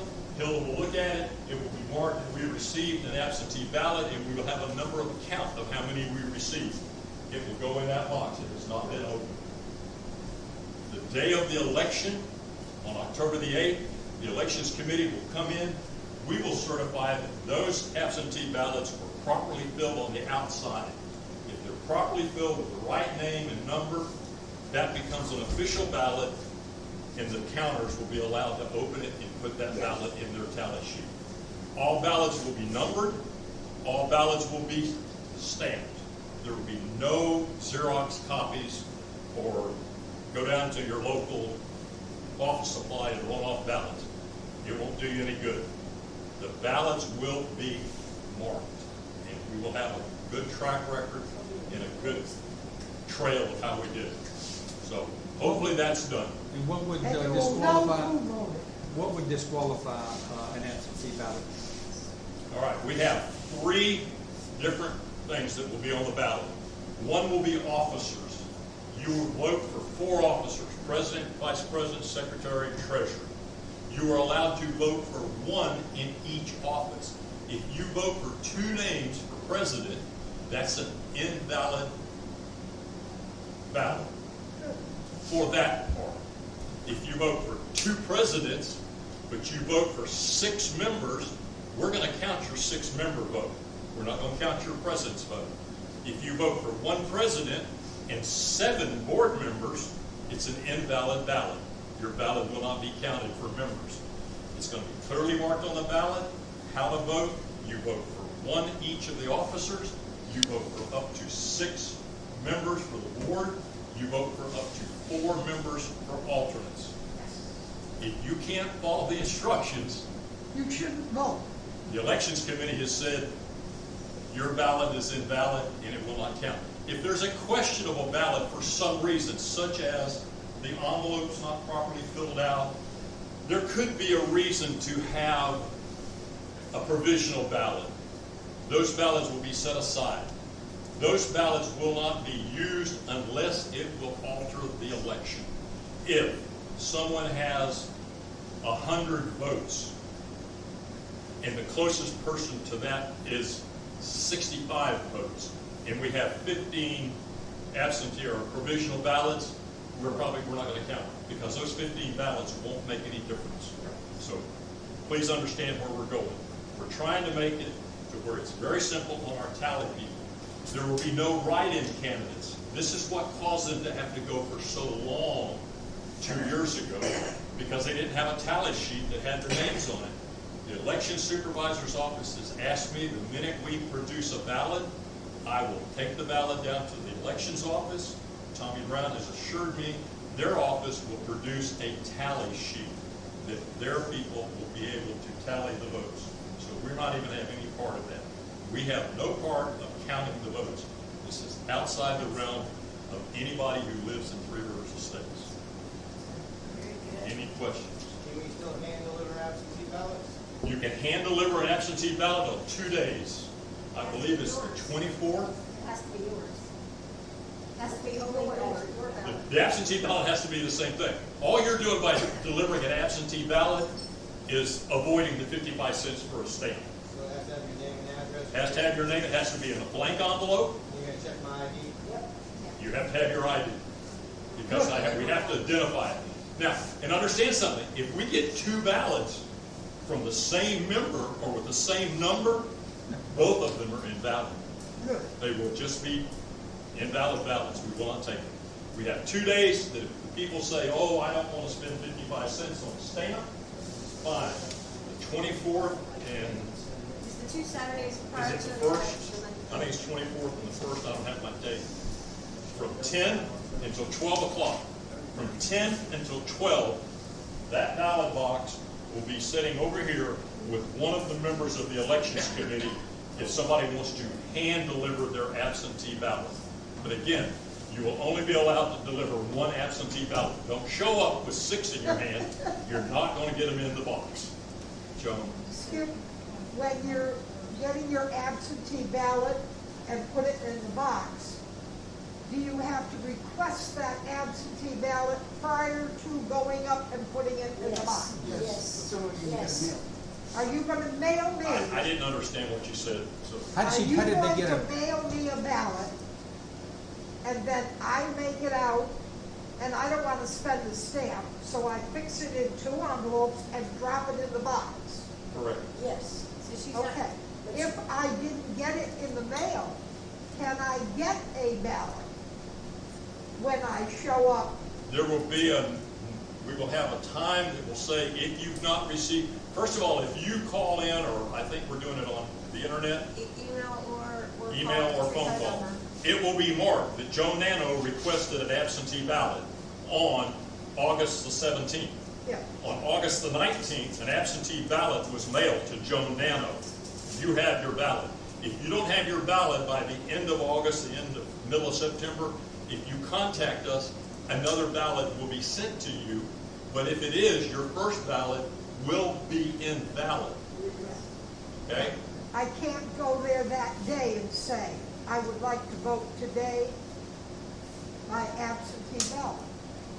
I can't understand. So what she's saying, Can I just show what up? she's saying is if I called and wanted, if I was thought I wasn't gonna be here, so I get my call and got an absentee ballot sent. I didn't get my absentee ballot, so I show up on election day. You got a ballot.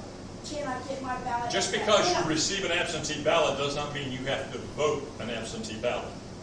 You can receive an absentee ballot. It's no different than general elections in a county or state or federal. You can request an absentee ballot.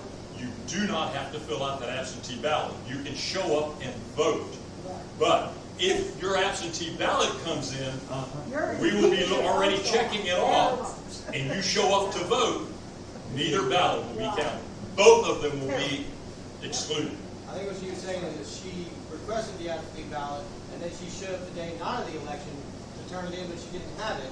Would you guys provide her one, so then she could fill it out and put it in the 2 envelopes? If she shows up the day of the election, and she Not the day of has, the election. The 2 days we're collecting absentee ballots. you're not getting a ballot that day, no. Okay.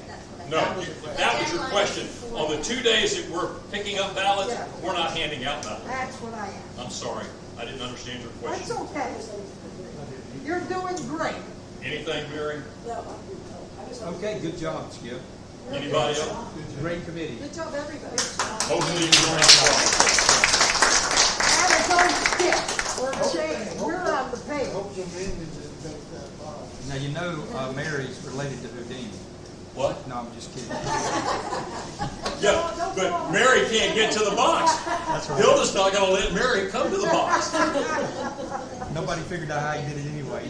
As long as Dominion didn't make the box. All right, good job, Elections Committee. Thank y'all. Okay, we'll move on to a report from Investigation Committee regarding Board Member Joan Nano and Jesse Frank.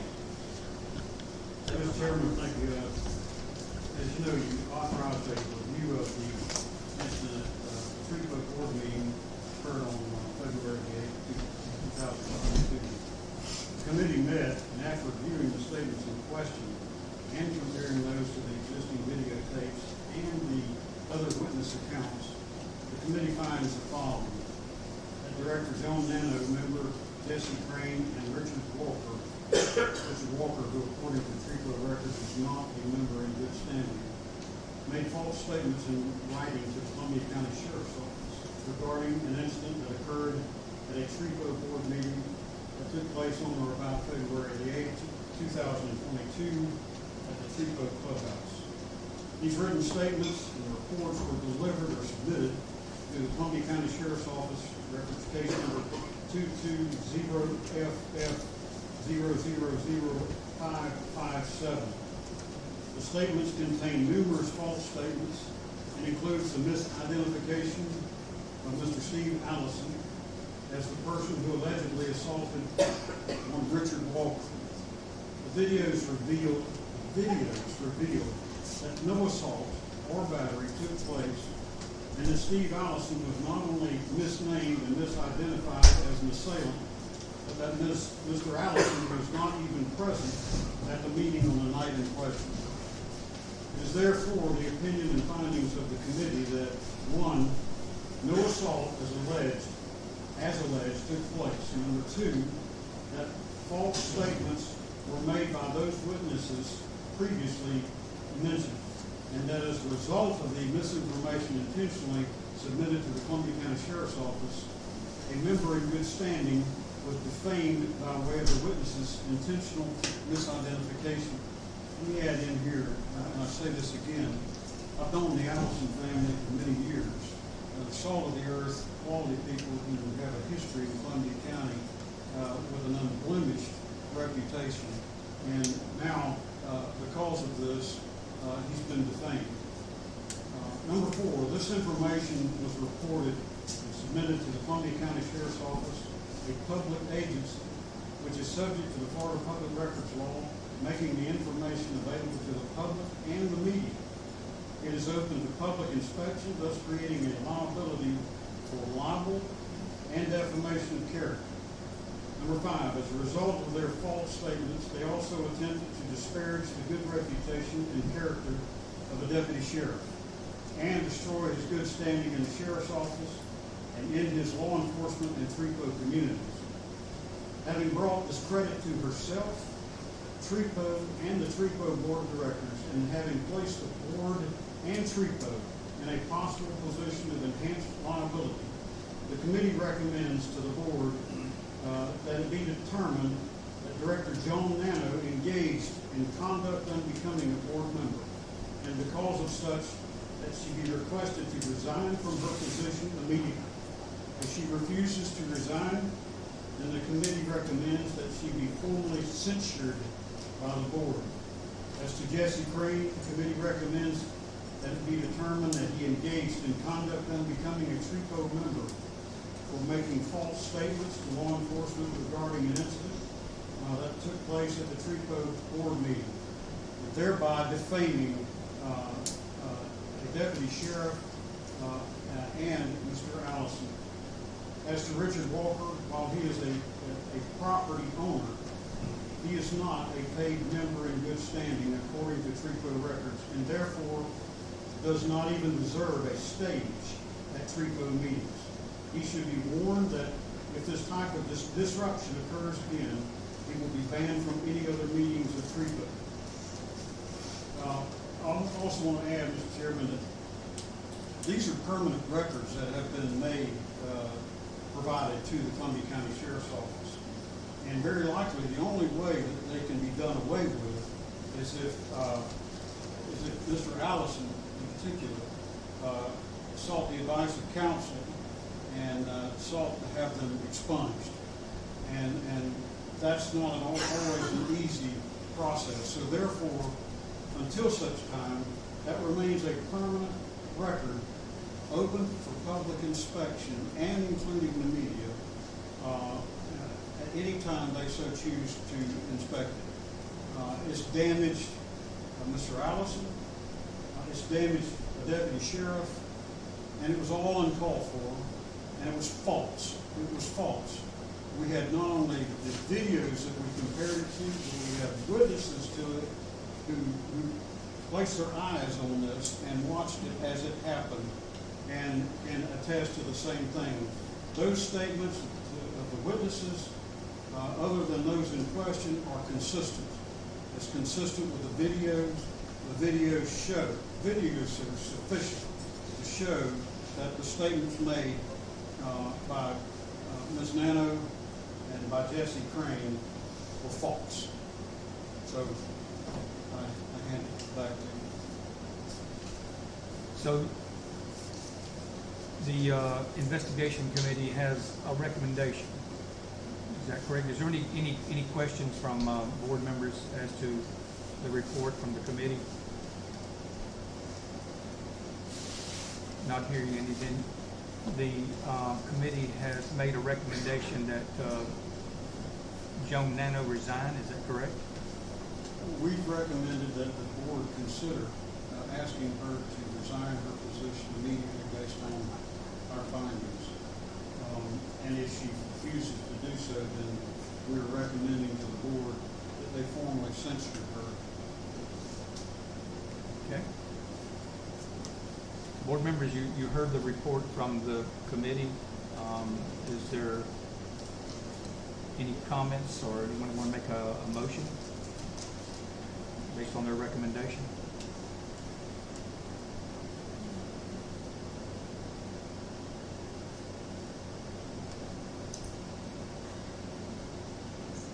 Joan, do you have anything to say about it? I have a comment.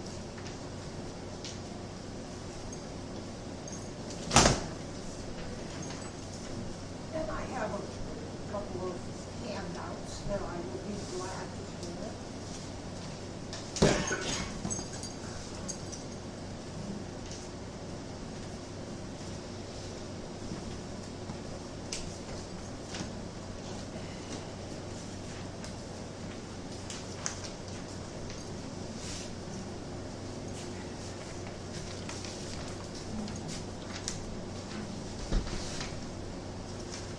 Share with Mr. Trevor. I didn't have enough ink for two.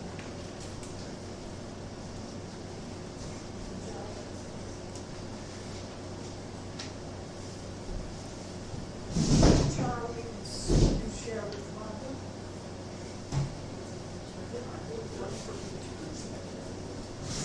I don't think so. Can I borrow yours? Sir?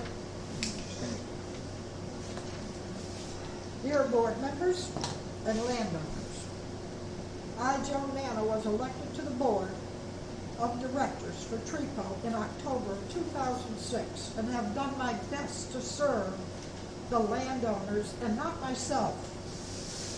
During this period of time, I have seen the board stray from our bylaws, restrictions, protective covenants, and Florida statutes. Since 2017, when I have seen the discrepancies, I have voted against any action the board may have wanted to take. On February 5th, there was an incident at the TREPO meeting concerning a landowner asking a question of the board. The chairman responded by calling an off-duty officer, and the off-duty officer left the building with the landowner. The landowner requested a written statement from me. As a citizen of the United States, I felt it is my duty to respond when asked by a landowner for my witness statement for that TREPO meeting. On May 10th, Mr. Tremmel presented the witness statement to the board and stated this is totally inappropriate behavior and measures would be taken against me and another landowner. I was totally mortified by Tremmel's verbal attack. Mr. Tremmel requested an investigation to be done by the chairman of the board, himself, and the TREPO president, what our punishment would be. I feel I'm doing my duty to the TREPO landowners when I try to uphold our governing documents and the Florida statutes, and should not be punished for doing so. I feel I am doing my duty as a U.S. citizen by supplying a witness statement. Therefore, I request that the board apologize to me and drop this illegal activity against me, as well as other TREPO landowners trying to do the same. Please note that our First Amendment says freedom of speech. I have never threatened, nor have I intimidated anyone.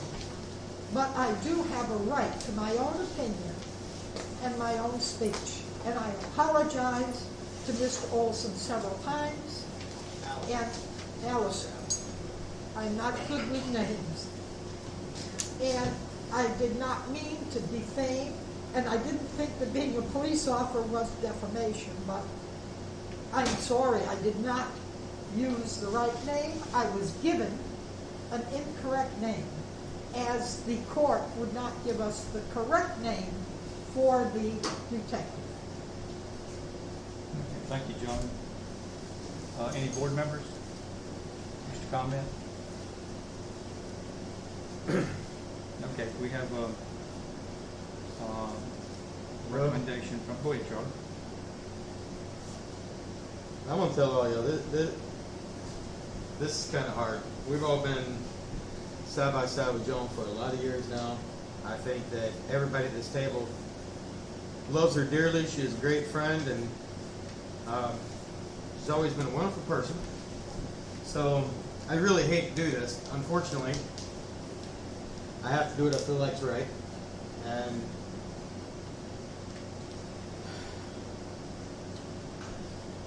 it was false accusations. She was sitting right by the door. She saw what happened. She did choose to say that something happened that didn't happen. That's on her. So I make a motion that we accept Mr. Tremble's directive on this. And I'm just sorry that it ever had to come to something like this. I can't believe that it would come from somebody, especially from one of our own. But I'm going to make a motion that we accept Mr. Tremble's recommendation on this. Okay, we have a motion by Mr. Thompson to approve of the recommendation for asking Joan to resign. And if she refuses to resign, then the board would censor her publicly for making the false accusations, as stated in the statement. We have a second? We have a second from Rick? Okay, Rick Palm seconds. Any discussion? I have gone back over the videos, I can't tell you how many times, trying to see it from a different point of view. I watched the inside video here where everything was going on, and you can clearly see the officer did not physically touch, what's his name, Mr. Walker. The door, he opened it, he started closing it, he opened it back up. You can see in the video from inside the building, he's putting something in one pocket and he's getting out the other, which was his badge, I guess. So the door opens, but then the door closes, so you can't see anything once the door shuts. What you can see is from the other side, and you clearly see, because there's such a gap between the two men, that no one touched anyone. There was no physical contact at all. So that's where I have a problem, where someone said that he wrapped an arm, a shoulder, touch. There was no physical touch between those two people. So that's where I have a problem.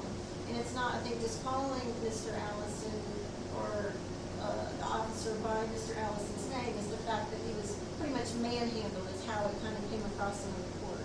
So that's the part that really bothered me when I read the witness statements. And also, to me, when I write a witness statement, which I've got to write one, but you can't guess, you can't put your opinion in it. It is supposed to be true and factual information. So that's where I have a problem. You would have been better off to just say a gentleman versus a person's name, or even guessing at a badge number, which I think the other guy did. But you're better to generalize the facts than make up a name or take it from someone, because to me that's hearsay.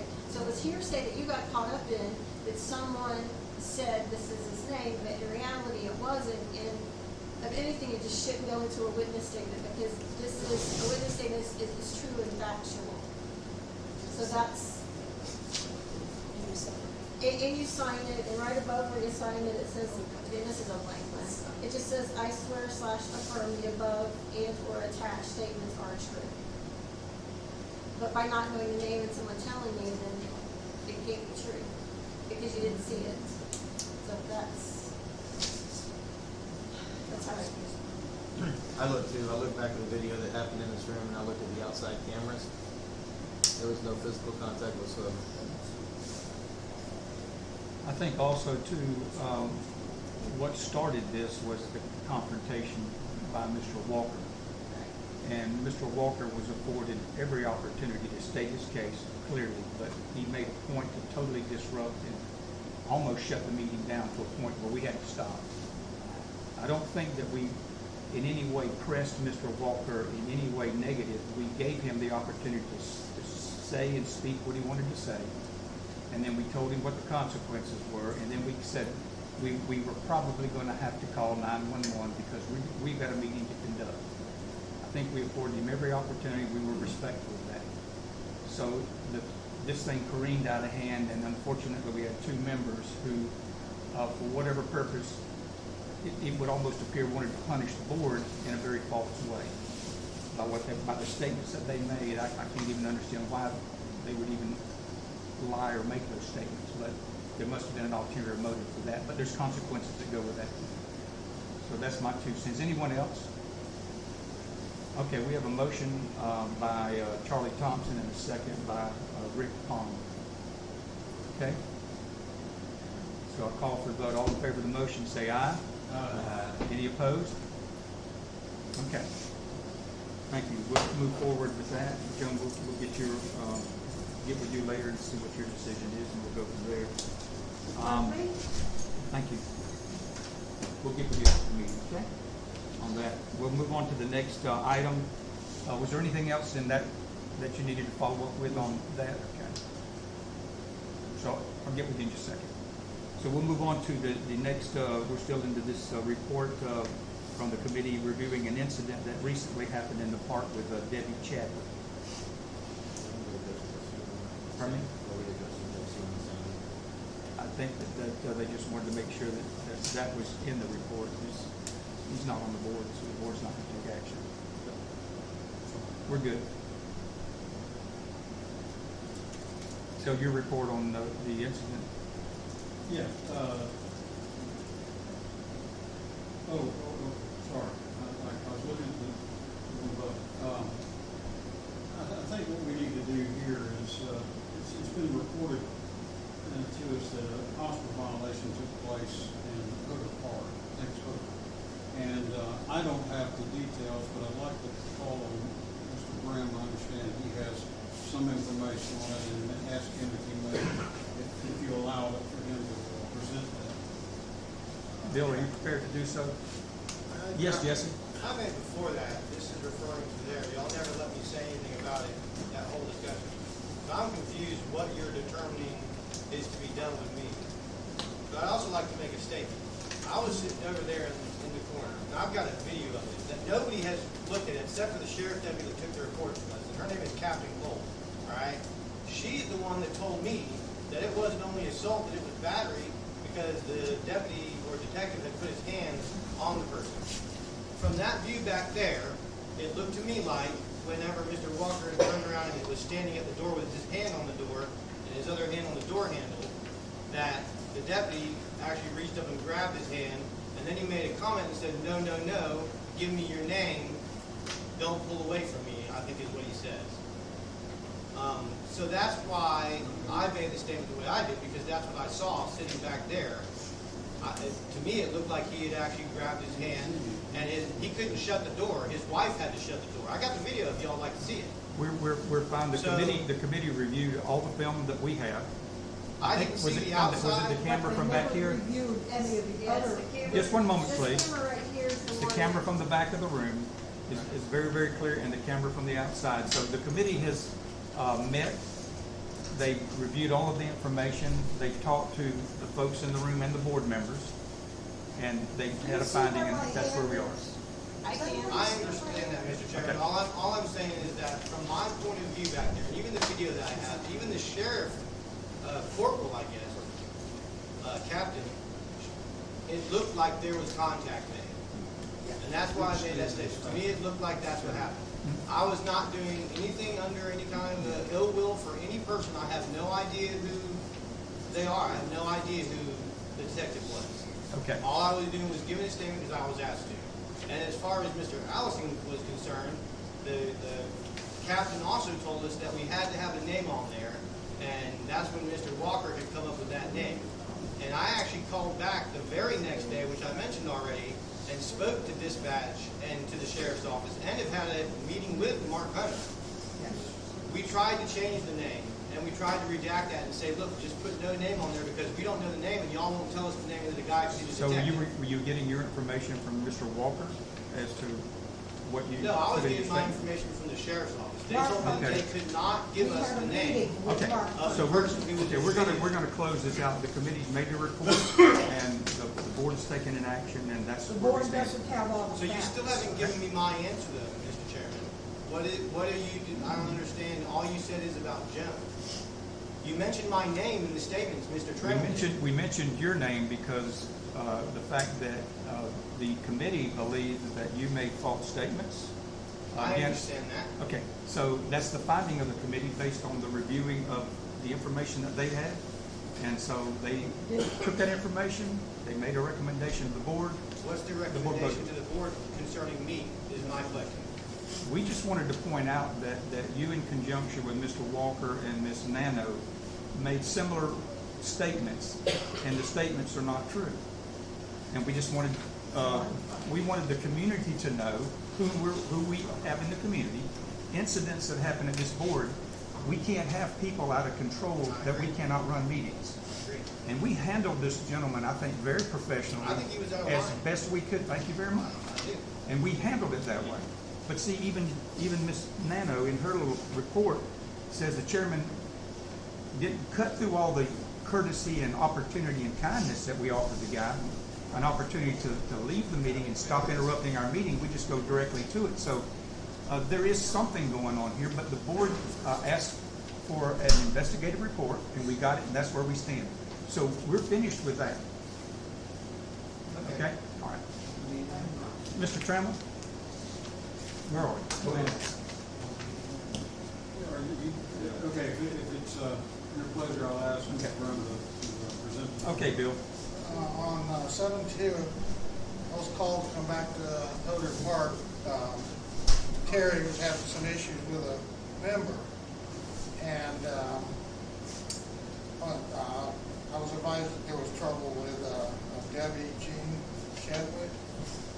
So she said that she was being hollered at by Debbie Jean, and so when I arrived here, the first thing I did is I walked up to Terry and asked what was going on. The sheriff was already here. They were getting ready to leave.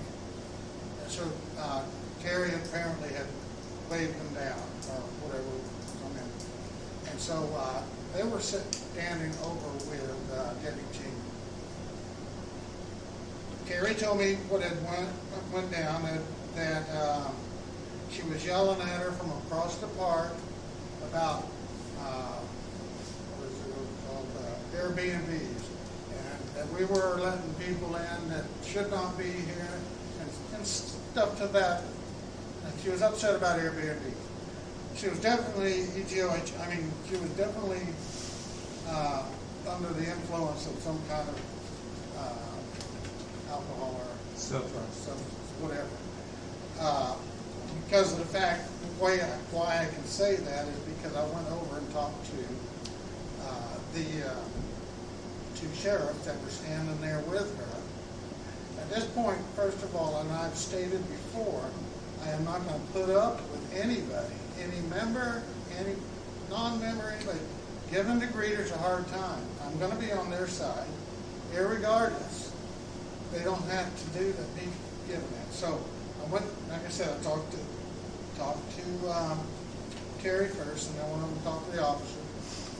And I told her, and I told the two officers that she needs to be escorted out. I didn't get into a conversation with Debbie Jean. I didn't question her, but she was yelling and ranting and raving on the way up. Now, I do have a copy of the officer's report. I can read for you if you want to. Okay. This is, let me read you Secretary Terry's report. Mr. Chairman? Yes. It might be best, if you don't mind, maybe help Bill, to allow the president to make her statements. Okay. About Why don't we do that before you do that? That's a good point, Mr. Okay, Chairman. that's her statement right there. Okay. Yes, thank you. I was, sitting at the gate, doing keys and stuff like that. Anyway, she had been going down there during the day harassing Airbnb people, asking them where they get their keys from, they're not allowed in the car, stuff and so. So, I let that go.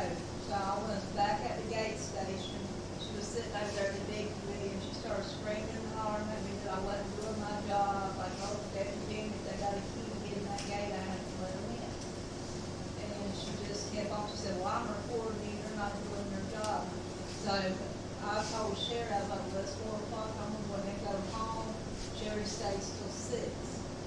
So Sherry was helping me get my computer and all together, we was walking to the car, and Debbie G said, well, since you're leaving, you're not doing your job, I'm gonna do your job for you. So she runs over there and grabs my clipboard and paperwork.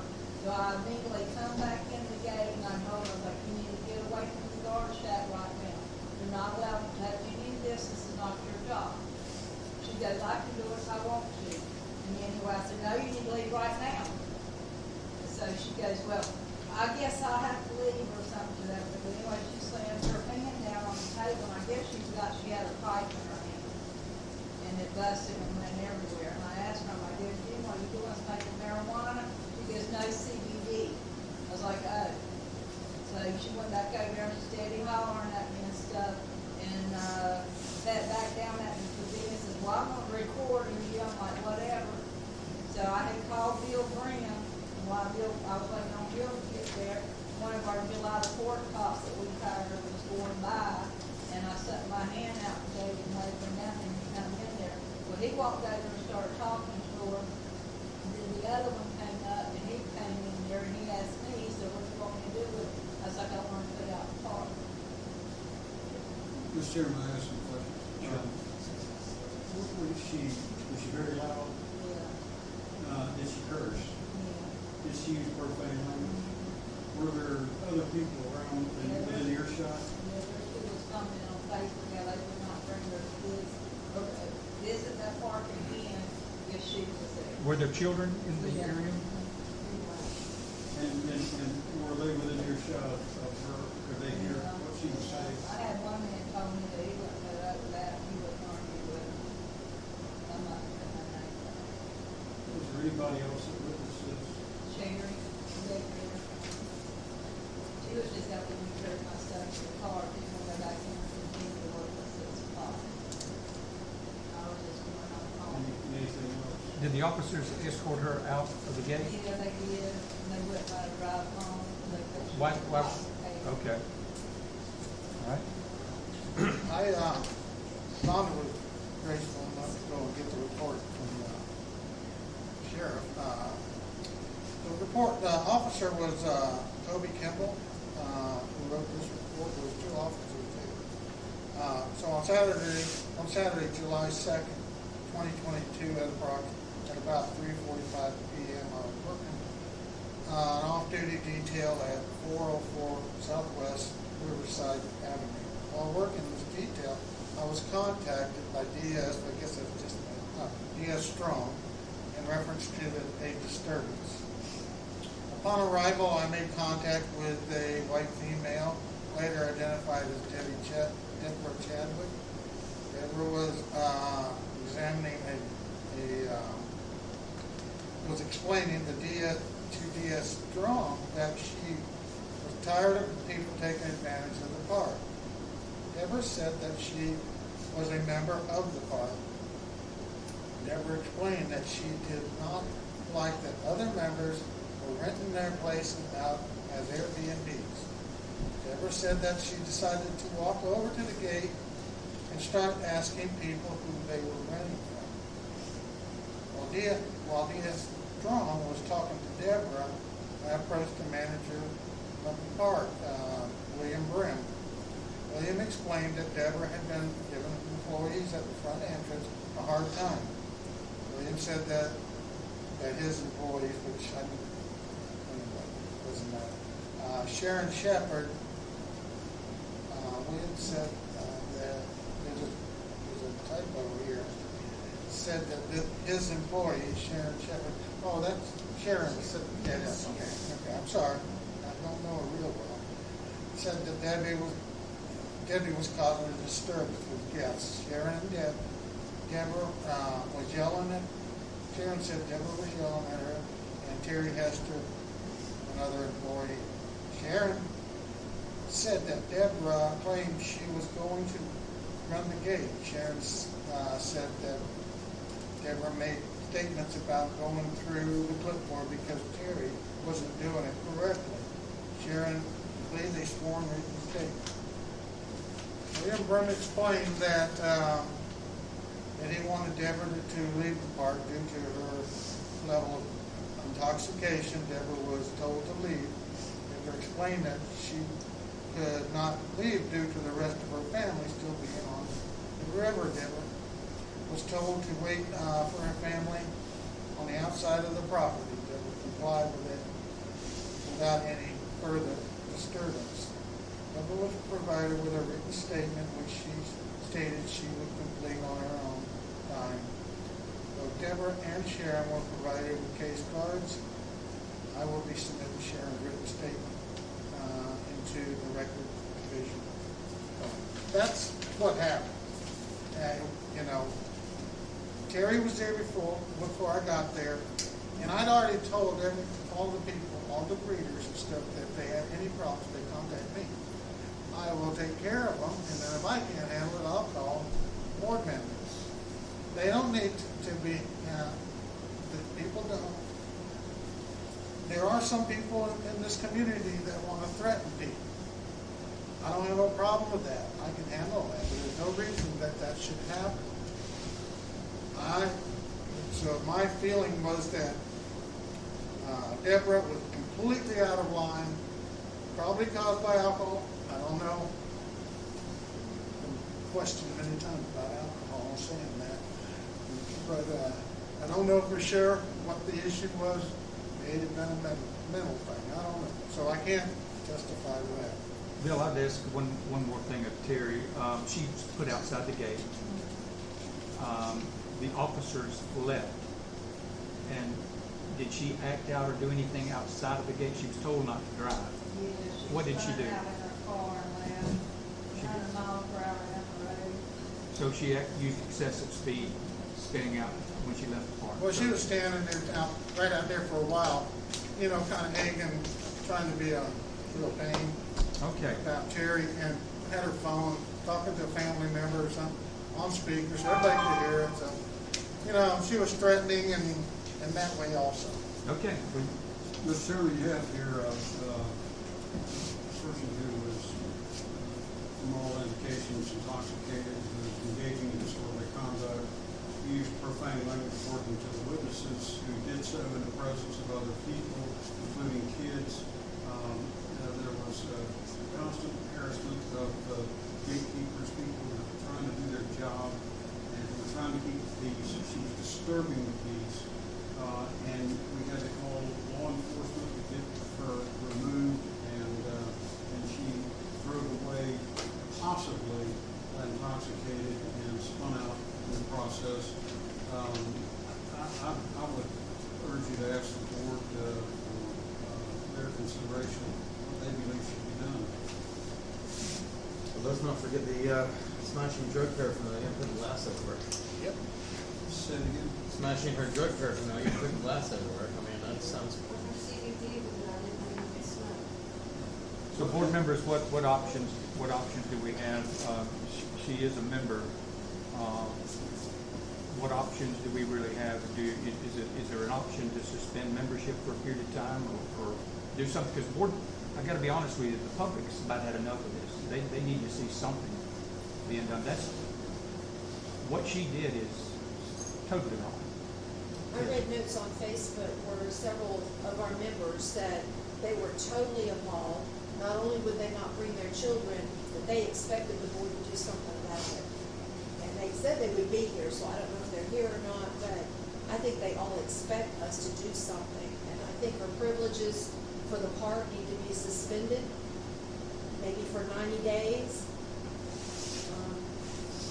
We need to send a message that Well, that we kind of don't- thing won't be tolerated. If we don't, what I'm doing is not gonna mean nothing. Okay, what's the pleasure of the board? I agree. Any We other- gotta do something. I don't want that kind of stuff around our kids around this neighborhood. A year, I mean, I would entertain a motion from the board. rest of the year. Rest of the year? Yeah. You making that motion? I'll make a motion to suspend it for the rest of the year. I'll second that. So there's a motion from Sammy to suspend her through December 31st, and a second by Charlie Thompson. Any discussion, Mr. Trammell? Yes, Mr. Chairman, just to be sure we're specific on this, that her privileges, we're talking about her park and rent privileges, all park and all rent privileges within the street, but Right. her privileges are suspended for the remainder of the year. Or otherwise she would be trespassing if she's on the property. Be specific, I would say that, if you're gonna act like that in front of children in this neighborhood, maybe you should be allowed around children in this neighborhood, so don't come back to the park for a while. Thanks for sending the message. Okay, so we have a motion and a second. How does this get to her? Discussion. Pardon me? How does this get to her? By mailing? The president calls her. That wasn't very nice. We'll send her, no, we'll send her a letter, okay? And I feel strongly that she should surrender that key for the rest of the year. And if she doesn't surrender the key, then she would be not afforded the opportunity to become a member after the first of the year. I would believe that maybe, since we're still in the discussion on this, that maybe should be part of the motion. But I can't make that motion. Surrender her key. I'm sorry? I said surrender her key for the rest, because the key will be invalid after the end of the year anyway. Well, she needs to be on the list at the gate greeters, not to be allowed in if she tries to get in with that key. No, but I understand that, but there's times, certain times, so we don't want to get into this thing, well, you're gonna have the public say, well, I saw her in the park and I saw this and I saw that. She's trespassing, so, True. so, On the surrender of the key, Mr. Chairman, I think we had to go back to the original. that's, I do. And that may require you to. Sammy made the motion, pardon me? And, Second. It was, you amended, you second, No, no, no. I still second it. Okay, who made the motion? Sammy made the motion. I amend my motion and to change it to what we were talking about the, taking away the key or key surrender or key, yeah, trespass. Yeah, you agree with that? You I second. agree with that. Okay. So is there any further discussion? All in favor of the motion, say aye. Aye. Any opposed? Okay. It was a great meeting. Thank y'all. Any new business? Mr. Chair, I don't know how to say this, but it's been a long time since the county has done any improvements in the subdivision. I guess the last time they ever did anything was paving Washington Street, which was years ago. That was just before the election. Go ahead. I know elections mean everything, but I think it'd be nice if we consider Utah Street. Now that we have a signage down at the entrance off of 27 on Utah, and people would possibly be using that entrance a little bit more. And that road seems to be a very dry road. Because a lot of the roads in the subdivision get flooded, and that's probably the reason they don't get paved. That's a long dirt road that nobody wants to take. I agree, and I'm not. Yeah, it's just got a lot of washboards. Because it's It's so bumpy, bad. but if it was paved, Right. So do you want to take that before Mr. Ford? I'll be glad to, but I want the boards back. I wonder how the residents feel. Probably wouldn't like that. I would think. Did we have any discussions? What road? Yes. Utah, is it one of the least populated? It's got houses on one side. But it's a long haul, and you go drive your car down, I don't go because it beats your tires to get all 27. But I mean, we don't have to do anything, but I mean, at least that would be something. On the highway now. I think that'd be a good idea, but I think we have an equally good idea, and that is maybe if we could kind of canvass the area or get some idea as to what the residents along that road want. They may not want. That's very true. That's true, and the other thing too is they have a 5 and 7 year plan on roads, and they pretty much adhere to that unless they get a real strong political person in there. Let's get on the list. 5 years from now, we get paid. My neighbor told me my road, they was gonna take me off. I don't wanna live on the. Okay, your suggestion's well taken. We'll put you in charge of that committee, Mr. Signman. Give us a sign. When you run out of signs. I'll work with you on that, Tommy. Do we have any other new business? We have any old business? I want to afford anyone in the audience a couple of minutes to speak. If there's anyone who wants to speak in the audience, not hearing any. I got one real quick thing. What about those buoys that we had mentioned years back, and then Bonnie mentioned again, putting some up? When do you think we're gonna do that? Somewhat? The buoys across the. We're trying to Oh, decide yeah, if to we're- go to the trees or the ground. Yeah. We're waiting for prices to come back. They've actually been pricing the best way to do it. All right. And it's a great idea. I think at Point and Hodar, I don't know about Midpoint. I don't know if buoys are a problem there. Probably the dock is the big thing there. Okay, so our next meeting will be, yes. Next month, would it be possible to just address the cemetery one more time? Just to know the board's oversight of it? I thought that were we just given that in the past year to be stewards? Actually, it's probably about 4 years ago, maybe 5 years ago. The historical society was actually scaling down, and they actually had control of that property, and they turned it over to TREPO. And there's 5 to 7 graves in there, I think, that are identified. And so there has been some damage in there. There's damage on the fence. Fence is broke down. Couple of dead trees. So we've got somebody over there now working on that through maintenance. And I heard that today, and it's wonderful. I just wanted to clarify, the gardening group, I think we'll agree to clean it twice a year, like in the fall and I'd like spring. to get with you on that, because I don't know that we need to devegetate all of that.